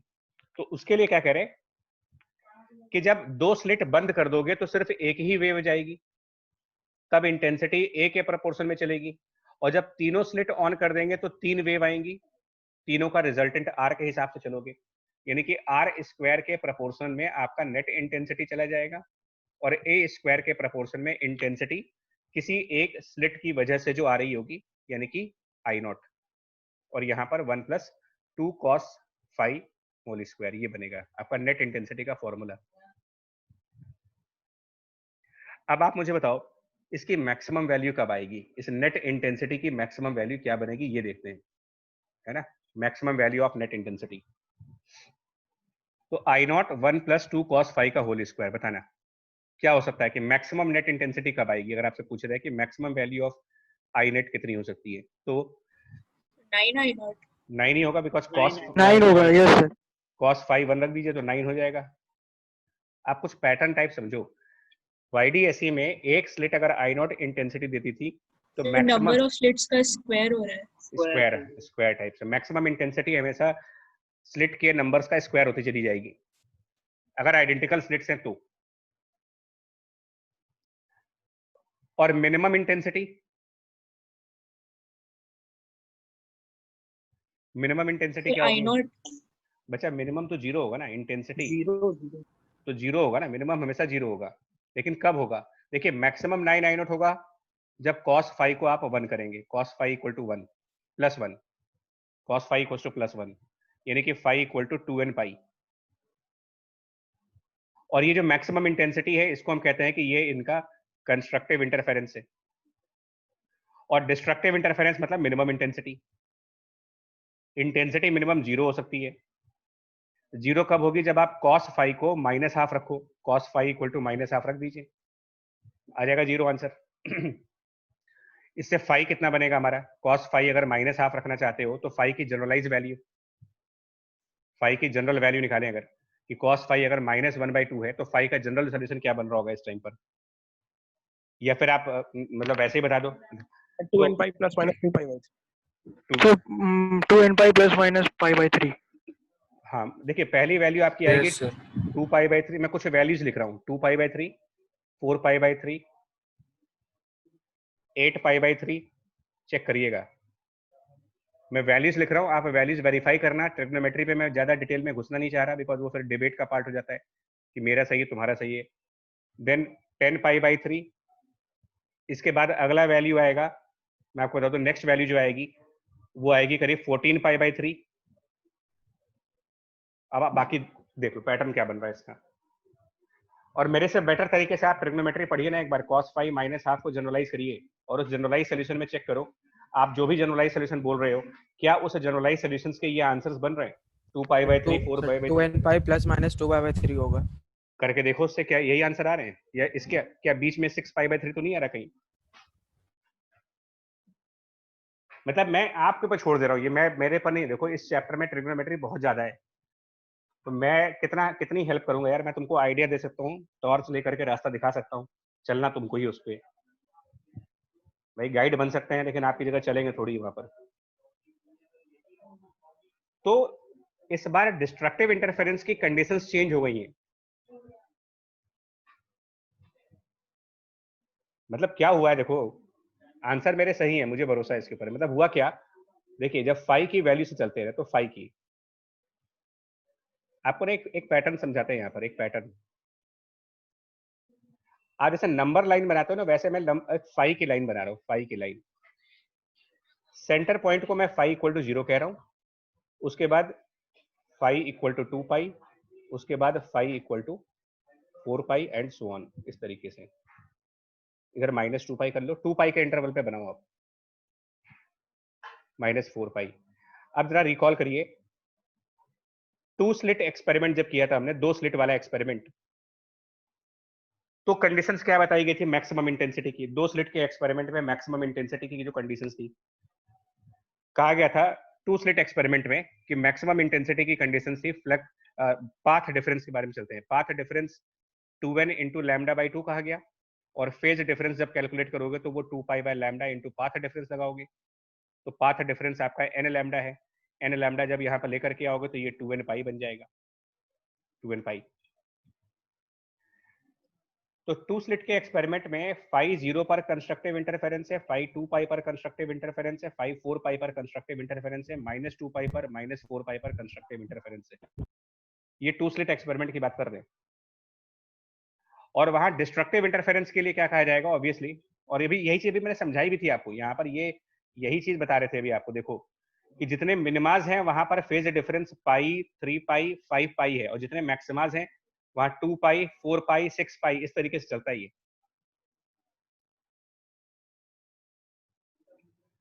तो यही कंसेप्ट यहाँ लगा रहे कि अगर आप 2 स्लिट एक्सपेरिमेंट में चलते हैं ना, तो इनके मिडिल पॉइंट पर यानी पाई पर, इनके मिडिल पॉइंट यानी 3 पाई पर यहाँ पर डिस्ट्रक्टिव इंटरफेरेंसेस है, ये 2 स्लिट एक्सपेरिमेंट के केस में। और अभी अभी हम लोगों ने 3 स्लिट एक्सपेरिमेंट पढ़ा, पैटर्न पकड़ लो आपके बाद। अब इसके बाद आप चाहो तो 4 स्लिट एक्सपेरिमेंट, 5 स्लिट एक्सपेरिमेंट अपने आप कर सकते हो। 3 स्लिट एक्सपेरिमेंट में रिजल्ट ये बन रहा है हमारे सामने, अभी जो डिराइव किया उसके हिसाब से बोल रहा हूँ कि 5 0, 5 2 पाई, 5 4 पाई।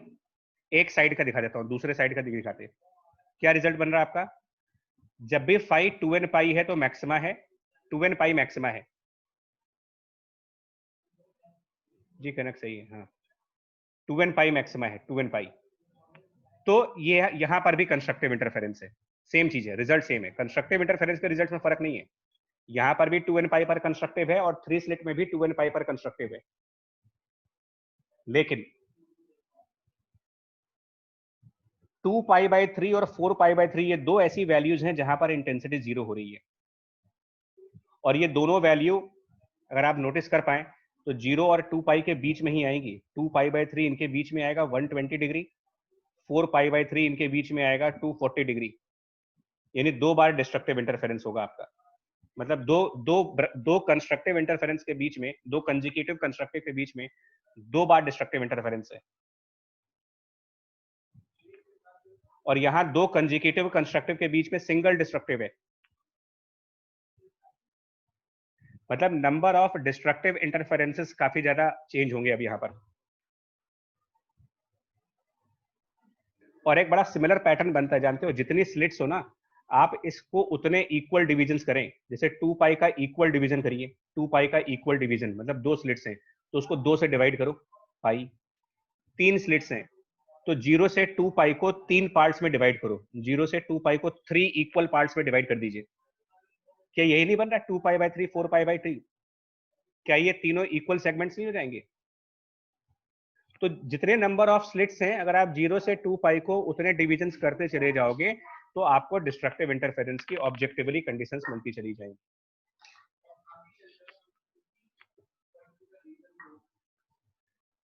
मैं क्या कहना चाह रहा हूं सुनो, अगर मैं कह दूं आपसे कि हमारे पास 4 स्लिट्स हैं, इसको एक बार फाइनली कंक्लूड करके दिखाते हैं आपको।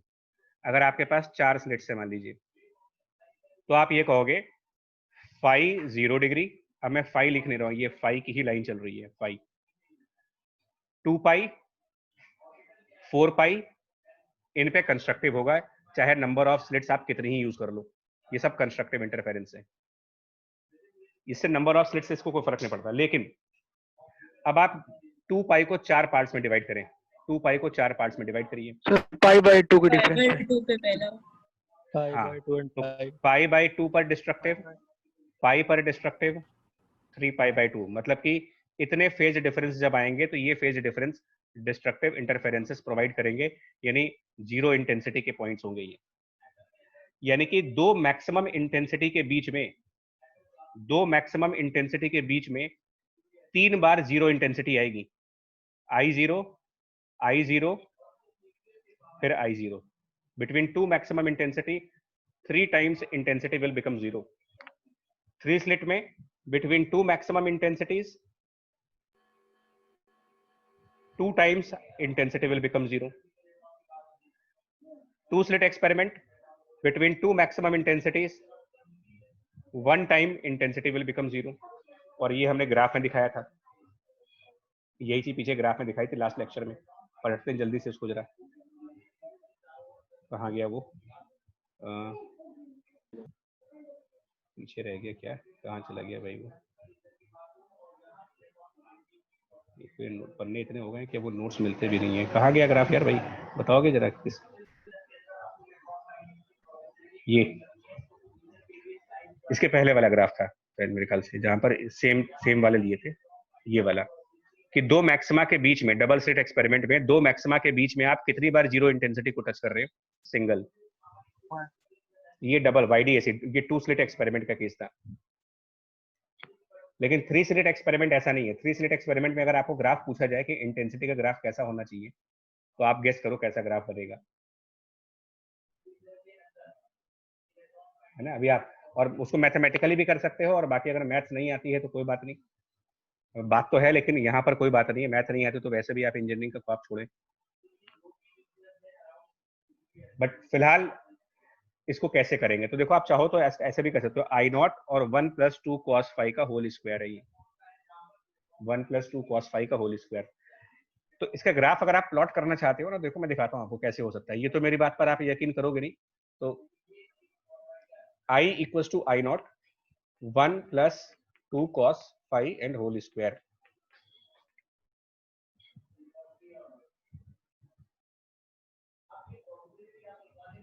देखिए सबसे पहले cos phi का ग्राफ लो, आपको पता है वो cos phi का ग्राफ कैसे बनाते हैं, मैं ग्राफ बना के ही आपको दिखा दे रहा हूँ। अगर आपको ग्राफ वैसे, हालांकि खुद बनाना चाहिए तुम्हें, आप ये ग्राफ खुद बनाना चाहिए आपको, कि अगर आप cos phi का ग्राफ ले तो आपको पता है कि cos phi का ग्राफ सिमेट्रिकल ग्राफ होता है इस तरीके से, असिमेट्रिकल ग्राफ है ना cos phi का, इस तरीके से। अब उसमें 2 और मल्टीप्लाई कर दीजिए, तो ये हाईएस्ट वैल्यू 2 हो जाएगी, लोवेस्ट वैल्यू -2 हो जाएगी, और इतना ही फर्क पड़ता है। cos phi के बाहर अगर 2 मल्टीप्लाई कर दूं और +1 कर रहे हो, सर ऊपर शिफ्ट कर जाएगा। क्या चीज, ग्राफ या एक्सिस? सर ग्राफ सर मतलब ये -2 की वैल्यू -1 पे चली जाएगी, 2 3 पे चला जाएगा।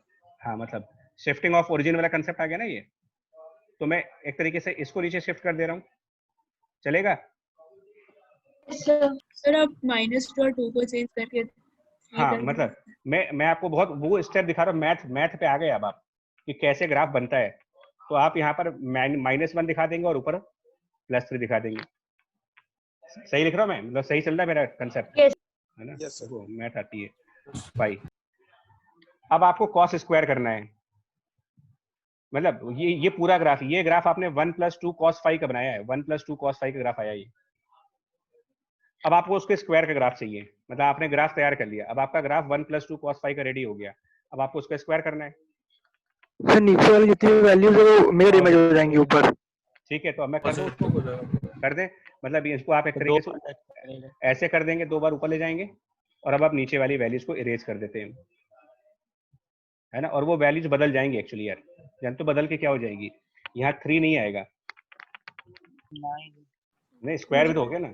तो अब आप 9 पे पहुंच गए, और ये वैल्यू तो 1 पे ही रहेगी। अब आप इसके स्क्वायर के ग्राफ पर आ गए। आ रहा है, मेरी बात समझ में आ रही है? Yes, sir. Yes sir. हालांकि यहाँ डिफरेंशिएबिलिटी वाला लॉजिक आएगा तो ये स्मूथ कर्व होगा, है ना? मैंने बहुत पॉइंटेड कर्व बनाया है कि डिफरेंशिएबिलिटी लिमिट सब एग्जिस्ट करेगी इसकी, और सबसे बाद आई नॉट मल्टीप्लाई कर दो, हो गया काम खत्म। वही सर, ये तो सर मॉड का ग्राफ बना दिया आपने, मॉड लगा दिया। तो स्क्वायर है तो मॉड ही हुआ ना, फिर मैग्नीट्यूड पॉजिटिव ही आएगा सर तो वो लेकिन 9 से फिर वो 3 में रहेगा ना अगर मॉड लगे। नहीं बच्चा, ठीक है, सब सही चल रहा है। देखो अब आप ये देखो, ये जो मैक्सिमम इंटेंसिटी है ना, यहाँ पर मैक्सिमम इंटेंसिटी और यहाँ पर मैक्सिमम इंटेंसिटी, उसके बीच में कितनी बार 0 को टच कर रहे हो? 2 बार। यही मैं बोल रहा हूँ आपसे, कि अब आप समझ लें नंबर ऑफ स्लिट्स के हिसाब से ग्राफ बनता है। और इसी को मैंने पिछली बार कहा था कि ये आप मैथ की लैंग्वेज में कह सकते हो कि ग्लोबल मैक्सिमा होगा, और बीच में यहाँ पर एक लोकल मैक्सिमा भी है। 2 तरीके के मैक्सिमा है, ग्लोबल मैक्सिमा और लोकल मैक्सिमा।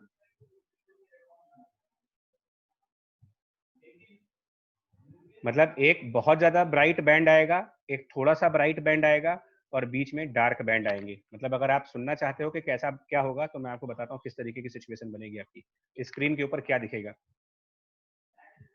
सबसे पहले बिल्कुल ब्राइट, तो सबसे पहले आपको एक ब्राइट बैंड दिखेगा, ब्राइट बैंड के थोड़ा सा आगे जाने पर डार्क बैंड दिखेगा, डार्क बैंड से और आगे जाने पर फिर ब्राइट होगा, लेकिन ये वाला ब्राइट पहले वाले ब्राइट से थोड़ा सा कम हो जाएगा। अब मेरे पास कलर ऑप्शन नहीं है, नहीं तो मैं आपको दिखाता। फिर डार्क बैंड, मैं लिख दे रहा हूं, एक जो आपको मिलेगा ये 9 I नॉट, ये ब्राइटेस्ट है, आप कह सकते हो कि बहुत ज्यादा ब्राइटेस्ट बैंड होगा। उसके बाद डार्क बैंड है, और उसके बाद थोड़ा सा लेस ब्राइट बैंड होगा, फिर डार्क, और फिर आपका ब्राइटेस्ट वाला आ जाएगा। उसके बाद फिर आप ब्राइटेस्ट बैंड पे आ जाओगे। अब आप थोड़ा सा इमेजिन करो यार, क्योंकि डायग्राम मेरे पास है नहीं, और आज टाइम भी नहीं मिला मेरे को कि मैं इसको इमेजेस बना के दिखा पाऊँ आपको।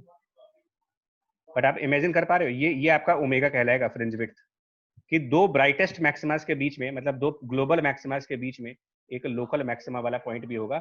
ब्राइटेस्ट पॉइंट पर इंटेंसिटी 9 आई नॉट की है, और जो लोकल मैक्सिमा वाला पॉइंट है वहां पर इंटेंसिटी आई नॉट की है। ये 1 का स्क्वायर था यहाँ पर। आई बात समझ में कि नहीं है, बताओ। Yes sir. सर ये जो लेस ब्राइट वाला बैंड है सर, वो ब्राइटेस्ट बैंड से कितनी इंटेंसिटी से कम हो रहा है सर? इसका भी कोई रिलेशन हो सकता है सर स्लिट्स के साथ?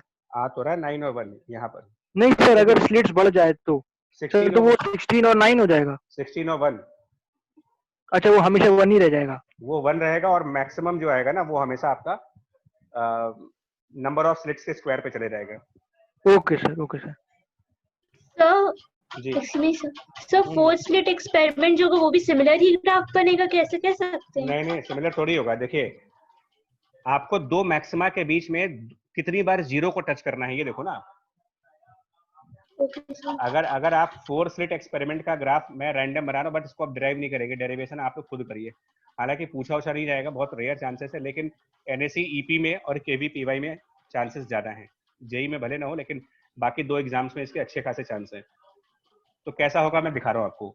आप एक मैक्सिमम वैल्यू से स्टार्ट करके जीरो को आएंगे, एक बार जीरो हो गए, फिर लोकल मैक्सिमा तक जाएंगे, 2 बार जीरो हो गए, फिर लोकल मैक्सिमा तक जाएंगे, 3 बार जीरो हो गए, और फिर आप ऐसे आ जाइए। ये एक ग्राफ बनेगा इस तरीके से पूरा। ये 16 आई नॉट होगा, और फिर 16 आई नॉट तक जाएंगे, लेकिन उसके बाद उसके बीच में 3 बार जीरो हो गया आप, दो लोकल मैक्सिमा होंगे और 2 लोकल मैक्सिमा होंगे। ये 4 स्लिट एक्सपेरिमेंट के टाइम पर F5, और ये वैल्यूज इन्हीं की तो बात कर रहा था कि ये जीरो होगा, और यहाँ पर जो 16 आई नॉट देख रहे हो ना, अगर आप यहाँ 5 देख रहे हो तो ये 2 पाई होगा, और यही मैं कह रहा था पाई बाई 2 पर जीरो होंगे, पाई पर जीरो होंगे, और 3 पाई बाई 2 पर। सिमेट्री ऑफ ग्राफ से भी देख सकते हो, सिमेट्री ऑफ ग्राफ से, मतलब ये सब डिस्ट्रक्टिव इंटरफेरेंस के पॉइंट्स हैं। यहाँ डिस्ट्रक्टिव, यहाँ डिस्ट्रक्टिव, यहाँ डिस्ट्रक्टिव। समझ गए आप लोग 3 स्लिट 2 स्लिट का ग्राफ कैसा होगा, और ये सब फेजर मेथड वगैरह? Yes sir. सब क्लियर हो गया ना? चलिए, यस सर। एक्चुअली एक आता है, मतलब इनफाइनाइट स्लिट्स का कंसेप्ट आता है एक, और आगे जाओगे ना तो इसमें इनफाइनाइट स्लिट्स का भी कंसेप्ट है। उसको ग्रेटिंग कहते हैं, ग्रेटिंग, GRATING, ग्रेटिंग करते हैं, मतलब स्लिट्स का, पैरेलल स्लिट्स का इनफाइनाइट कलेक्शंस।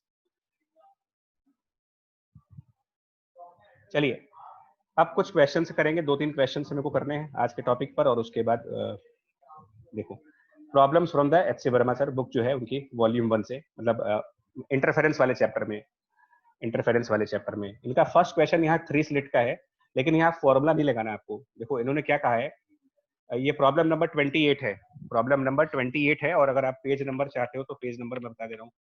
ये ज्योमेट्रिकल ऑप्टिक्स से पहले लाइट वेव का चैप्टर है, लाइट वेव, और ये पेज नंबर 382, वॉल्यूम 1 पेज 382, उस पे मिल जाएगा तुमको। इन्होंने कहा ना कि ये 3 स्लिट्स हैं S1 S2 S3 की, और आइडेंटिकल स्लिट्स हैं, डी डिस्टेंस है इनका, capital D much larger than lambda. साथ में इन्होंने दे रखा है कि S2A minus S1A lambda by 3 है। A यहाँ पर एक पॉइंट है, सबसे नीचे वाले स्लिट के सामने का पॉइंट A है, लोअर स्लिट के सामने, और ये क्वेश्चन में दिया हुआ है कि S2A minus S1A lambda by 3 है, S2A माइनस S1A बराबर लैम्डा बाई 3 पॉइंट A पर। तो पहले तो इन्होंने एक प्रूविंग मांगी है कि आप ये प्रूफ कर दो कि स्मॉल d की value square root of 2 lambda capital D by 3 होगी। पहले तो ये प्रूफ मांग रहे हैं, और प्रूफ के बाद फिर दूसरे पॉइंट पर ये मांग रहे हैं, प्रूफ करना है कि intensity at A is 3 times the intensity due to any of the 3 slits individually. ये मैंने क्वेश्चन इसलिए चूज किया है कि अभी अभी जो आपने पढ़ा था वो कुछ अलग कहानी कह रही थी। अभी अभी जो हमने पढ़ा था उसमें कल अलग कहानी थी। अलग कहानी क्या थी? इसमें मैं आपसे कह रहा हूं कि अगर एक स्लिट की वजह से आई नॉट इंटेंसिटी होगी, तो तीनों स्लिट्स जब साइमल्टेनियस काम कर रही होंगी तो मैक्सिमम इंटेंसिटी 9 आई नॉट होगी। पॉइंट समझे मेरा आप? Yes sir. तो कुछ लोग क्या होता है ना कि मतलब एनालाइज नहीं करते हैं, उनको याद आता है कि सर ने तो 9 आई नॉट बताया था, तो वो कहते हैं यार कि या तो बुक गलत है या तो सर गलत है। अपने आप को तो गलत मानते ही नहीं हम, या तो एच सी वर्मा सर ने गलत क्वेश्चन बनाया है या हमारे सर ने गलत पढ़ा दिया है। क्योंकि हम तो 9 आई नॉट जानते हैं ना, बट भाई साहब वो 9 आई नॉट मैक्सिमम इंटेंसिटी की बात कर रहा हूं मैं। तो क्या कहीं पर 3 आई नॉट की इंटेंसिटी नहीं आ सकती, 4 आई नॉट की इंटेंसिटी नहीं आ सकती? तो आप इसमें कंफ्यूज ना करें। इसका मतलब पॉइंट ए मैक्सिमम इंटेंसिटी का पॉइंट है ही नहीं, क्योंकि अगर आपको ये प्रूफ करना है कि वो 3 आई नॉट है, तो ये तो 100% श्योर हो गया कि पॉइंट ए पर कंस्ट्रक्टिव इंटरफेरेंस होगा ही नहीं। नहीं पकड़, लॉजिक समझ में आ रहा है मेरा कि नहीं, कि पॉइंट ए कंस्ट्रक्टिव इंटरफेरेंस नहीं हो सकता, क्योंकि अगर वो कंस्ट्रक्टिव होता तो वो 9 आई नॉट होता। आप सुनिए क्या करना है आपको। S2 से पॉइंट ए की तरफ एक लाइन बनाओ, S2 से पॉइंट ए की तरफ, और S1 से पॉइंट ए की तरफ एक लाइन बनाओ, और S3 सॉरी ये क्या दे रखा है यार, एक मिनट जब पढ़ लूँ, शायद मैंने क्वेश्चन गलत नोट कर लिया है। बी और ए ये ना गलत हो गया है, ये ना S1 नहीं है, यहाँ S3 है यार, ये मतलब ये दे रखा है आपको, सॉरी S2A माइनस S3A, ये आपको लैम्डा बाय 3 गिवन है, ये मिस्टेक था मेरे से। तो ये जो S3 से A है, ये डिस्टेंस तो कैपिटल D है, और ये डिस्टेंस पाइथागोरस थ्योरम से root of D square plus small d square है। अब आपका फर्स्ट पोर्शन कह रहा है कि इनका डिफरेंस यानी capital D square plus D square minus capital D, ये आपको लैम्डा बाय 3 कह रहे हैं। इस माइनस डी को राइट साइड ले जा करके दोनों तरफ का स्क्वायर कर दो, तो this equal to capital D square plus lambda square upon 9 और minus 2d lambda by 3, D square cancel, और यहाँ पर इन्होंने कहा है कि कैपिटल डी लैम्डा से बहुत बड़ी क्वांटिटी है, तो जब लैम्डा बहुत बड़ी क्वांटिटी है तो लैम्डा स्क्वायर वाला टर्म जो है, मतलब ये फैक्टर जो आप देख रहे हो, यह प्लस आएगा, सॉरी ये जो लैम्डा स्क्वायर बाय 9 वाला फैक्टर है ये नेग्लेक्ट हो जाएगा, considering lambda to be very small value. तो आपका अप्रोक्सीमेशन हो जाएगा डी स्क्वायर बराबर 2d लैम्डा बाय 3, और मेरे ख्याल से पहली प्रूविंग आ जाएगी इससे, हाँ या ना बताओ, पहली प्रूविंग आ जाएगी इससे? Yes sir. Yes sir. अब आइए सेकंड पार्ट पे आइए। सेकंड पार्ट मतलब फर्स्ट पार्ट ज्योमेट्री है, उसमें कोई फिजिक्स नहीं है। सेकंड पार्ट पे आ जाओ। सेकंड पार्ट पे क्या होगा, S3 से भी एक वेव यहाँ पर आएगी, S3 से भी। अब आप मुझे बताओ कि S1 यार, S1A माइनस S3A कितना आएगा, S1A माइनस S3A। तो S1A जो ऊपर वाली लेंथ है, ये पाइथागोरस थ्योरम से root of D square and plus 4 times of D square होगा ना ये। तो ये हो गया root of D square plus 4d square minus capital D. इसमें से कैपिटल डी कॉमन लीजिए, 1 plus 4d square divided by capital D square to the power 1/2 minus 1, और डी स्क्वायर को, छोटा डी स्क्वायर जो है, छोटे डी स्क्वायर को यहां पर लेके जाओ, और बाइनोमियल अप्रोक्सीमेशन से मुझे बताओ कि इसका आंसर क्या आता है। छोटे डी स्क्वायर को अंदर लेके जाओ, बाइनोमियल अप्रोक्सीमेशन लगाओ, और S1A माइनस S3A की वैल्यू क्या बनती है ये बताइए, जल्दी से बताएं इसका क्या बनता है। S1A माइनस S3A की वैल्यू, अगर आप स्मॉल डी स्क्वायर की वैल्यू को वहां सब्स्टिट्यूट कर देते हो, तो स्मॉल डी स्क्वायर जो था उसको सब्स्टिट्यूट करने के बाद बाइनोमियल अप्रोक्सीमेशन भी लगाना है, बाहर 1/2 का पावर चल रहा है, और सब कुछ जरा सिंप्लीफाई करके देखो क्या बनता है। 4/3 लैम्डा डी स्क्वायर। नहीं, डी तो बचेगा नहीं आंसर में, कोई डी नहीं बचेगा, 4/3 लैम्डा बचेगा सर, है ना। अब समझो, ये बताओ फेज डिफरेंस बराबर 2 पाई, देखिए क्या करना है मेरे को, phase difference equals to 2 pi upon lambda into path difference. तो हमारे पास 3 स्लिट्स हैं, S1, S2 और S3। S3 से भी एक वेव आ रही है, S2 से भी एक वेव आ रही है, और S1 से भी एक वेव आ रही है पॉइंट A पर। S2 और S3 के बीच में, इन दोनों के बीच में, मतलब क्वेश्चन के हिसाब से S2A माइनस S3A ये लैम्डा बाई 3 है, ये पाथ डिफरेंस ही तो है, ये पाथ डिफरेंस ही है। और S1A माइनस S3A ये अभी भी कैलकुलेट किया गया 4 लैम्डा बाई 3, इसको अभी कैलकुलेट किया गया 4 लैम्डा बाई 3 है ये। तो इससे हम क्या करेंगे, पहले फेज डिफरेंस निकालेंगे S2 और S3 के बीच में कि S2 और S3 में क्या फेज डिफरेंस होगा। तो उनका पाथ डिफरेंस λ/3 है, ये यहाँ पर पुट करो, λ/3 यहाँ पुट करो, यानी कि ये आ जाएगा 2π/3। और फेज डिफरेंस S1 और S3 के बीच में क्या बन रहा, तो उसके लिए हम 4 λ/3 पुट कर देंगे वहां पर। 4 λ/3 पुट करेंगे तो वो वैल्यू बन जाएगी 8π/3। अब आप क्या करोगे, फेजर मेथड पे आ जाओ। फेजर मेथड में क्या करेंगे, सबसे पहले S3 वाले की वेव बनाएंगे, S3। तो सबसे पहले एक ए वेक्टर बनाओ, एम्पलीट्यूड ए का, ठीक है, ये हम S3 वाले के लिए बना रहे हैं।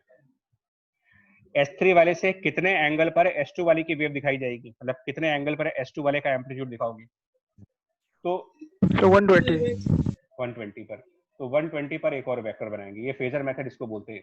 इससे 120 डिग्री पर एक वेक्टर और बनाएंगे, ठीक है, एक और एम्पलीट्यूड ए, इसको आप कह दीजिए ये S2। ये एंगल हुआ 120। और S1 से कितने एंगल पर थर्ड वाले का दिखाओगे, 8π/3 के हिसाब से कितना एंगल हुआ, ये चेक करके सर ये भी 120 हो जाएगा सर। नहीं, वैसे तो ये टोटल एंगल तो 480 हुआ ना सर, लेकिन घूम के सर 120 हो जाएगा सर। हाँ, कि अगर आप S3 से 480 डिग्री घूमोगे, 480 डिग्री, तो आप S2 की डायरेक्शन में पहुंच जाओगे फिर से। समझ आ रहा है ये पॉइंट, कॉन्सेप्ट समझ पा रहे हो कि नहीं आपकी? Yes sir. कि जो S1 का एम्पलीट्यूड होगा वो भी सेम डायरेक्शन में जाएगा, क्योंकि S1 S3 से 480 डिग्री और 120 डिग्री सेम डायरेक्शन हो गए। अब बताओ, इनका रिजल्टेंट एम्पलीट्यूड निकालेंगे तो आप लॉ ऑफ पैरेललोग्राम यूज करो। एक तरफ a² लिखेंगे, ये a और a मिलकर के 2a हो जाएंगे। तो law of parallelogram a² + b² + twice ab, और इनके बीच का एंगल cos 120 डिग्री। कितना आएगा इसकी वैल्यू, रिजल्टेंट एम्पलीट्यूड कितना आएगा बताओ, टोटल निकालें अगर कैपिटल ए के हिसाब से, cos 120 की वैल्यू पुट करके वहां पर। पहले थोड़ा सा फास्ट करिए भाई जल्दी। Sir a√3। √3 है। इसका मतलब r² बराबर 3 टाइम्स ऑफ a², और a² का मतलब इंडिविजुअल इंटेंसिटी और r² का मतलब नेट इंटेंसिटी। तो net intensity will be 3 times of individual intensity. यही आपको प्रूफ करना था।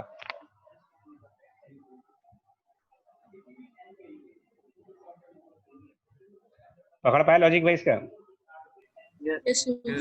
सर ठीक है ना, बहुत बढ़िया क्वेश्चन था ये। कंसेप्चुअली मैंने कुछ बड़े सेलेक्टेड क्वेश्चंस उठाए हैं। ये ना आप एक और देखोगे, 33 प्रॉब्लम है, 33 प्रॉब्लम, 2 स्लिट्स पहले है और 2 स्लिट बाद में, और 4 स्लिट्स है इसमें टोटल। डबल बैरियर है, 2 स्लिट्स पहले, S1 S2 पहले, और बाद में 2 स्लिट्स और S4 और S3, और उसके बाद स्क्रीन है। और ये जो S3 है ये S1 S2 के बिल्कुल बाइसेक्टर लाइन पर है। ये क्वेश्चन में मिल जाएगा आपको, प्रॉब्लम 33 की लैंग्वेज पढ़ेंगे तो मिल जाएगा आपको।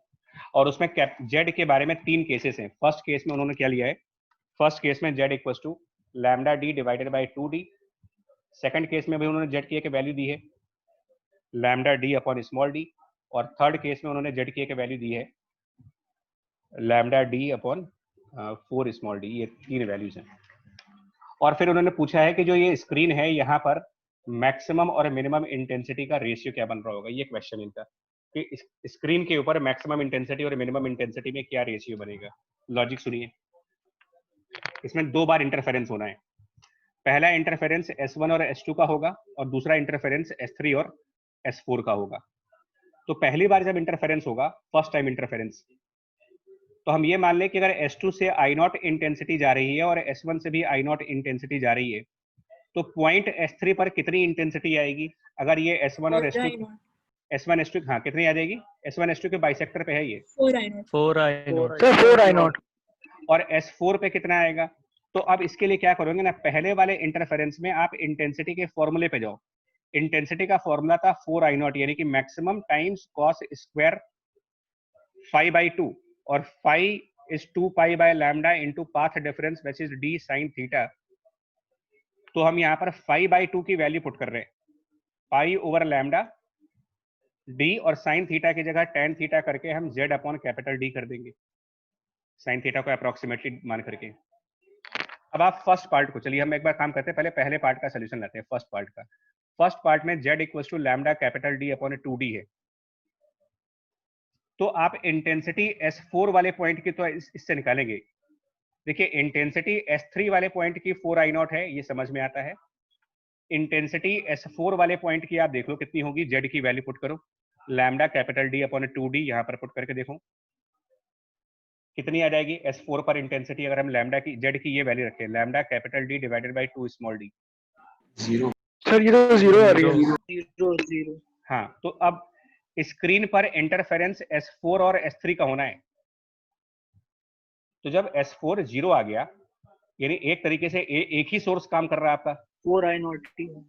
तो क्या इंटरफेरेंस होगा? सर इंटरफेरेंस नहीं होगा सर। हाँ, स्क्रीन के, देखिएगा स्क्रीन के लिए इंटरफेरिंग सोर्सेस S3 और S4 माने जाएंगे। For the screen interfering sources are S3 and S4। उसमें S4 0 इंटेंसिटी पर है, यानी कि सिंगल सोर्स काम कर रहा है, इंटरफेरेंस है ही नहीं।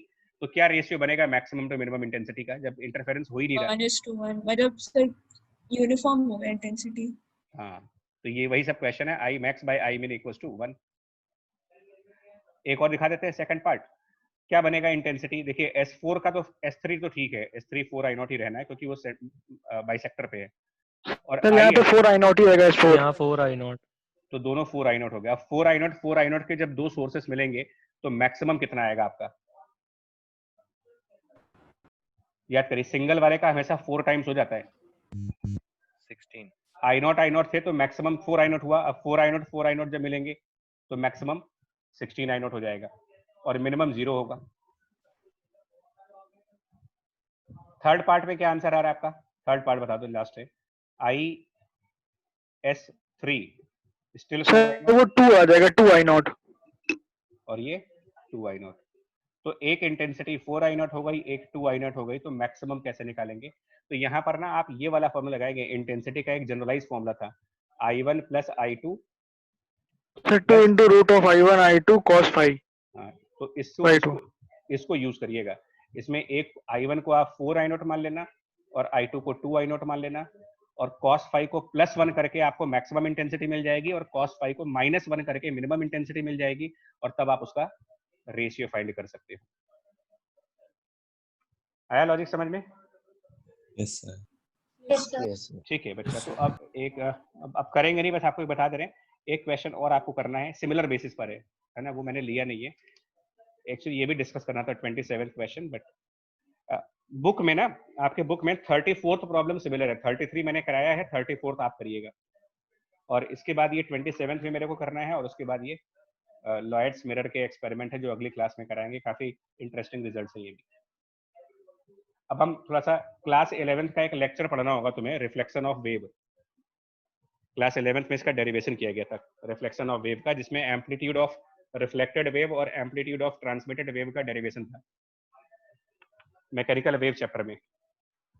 तो करिएगा उसको, बिकॉज नेक्स्ट क्लास उसमें है, नेक्स्ट क्लास उसी पर इन्वॉल्व है। ठीक है, चलो अभी इसको खत्म कर रहे हैं। ठीक है, हाँ PDF भेज देंगे।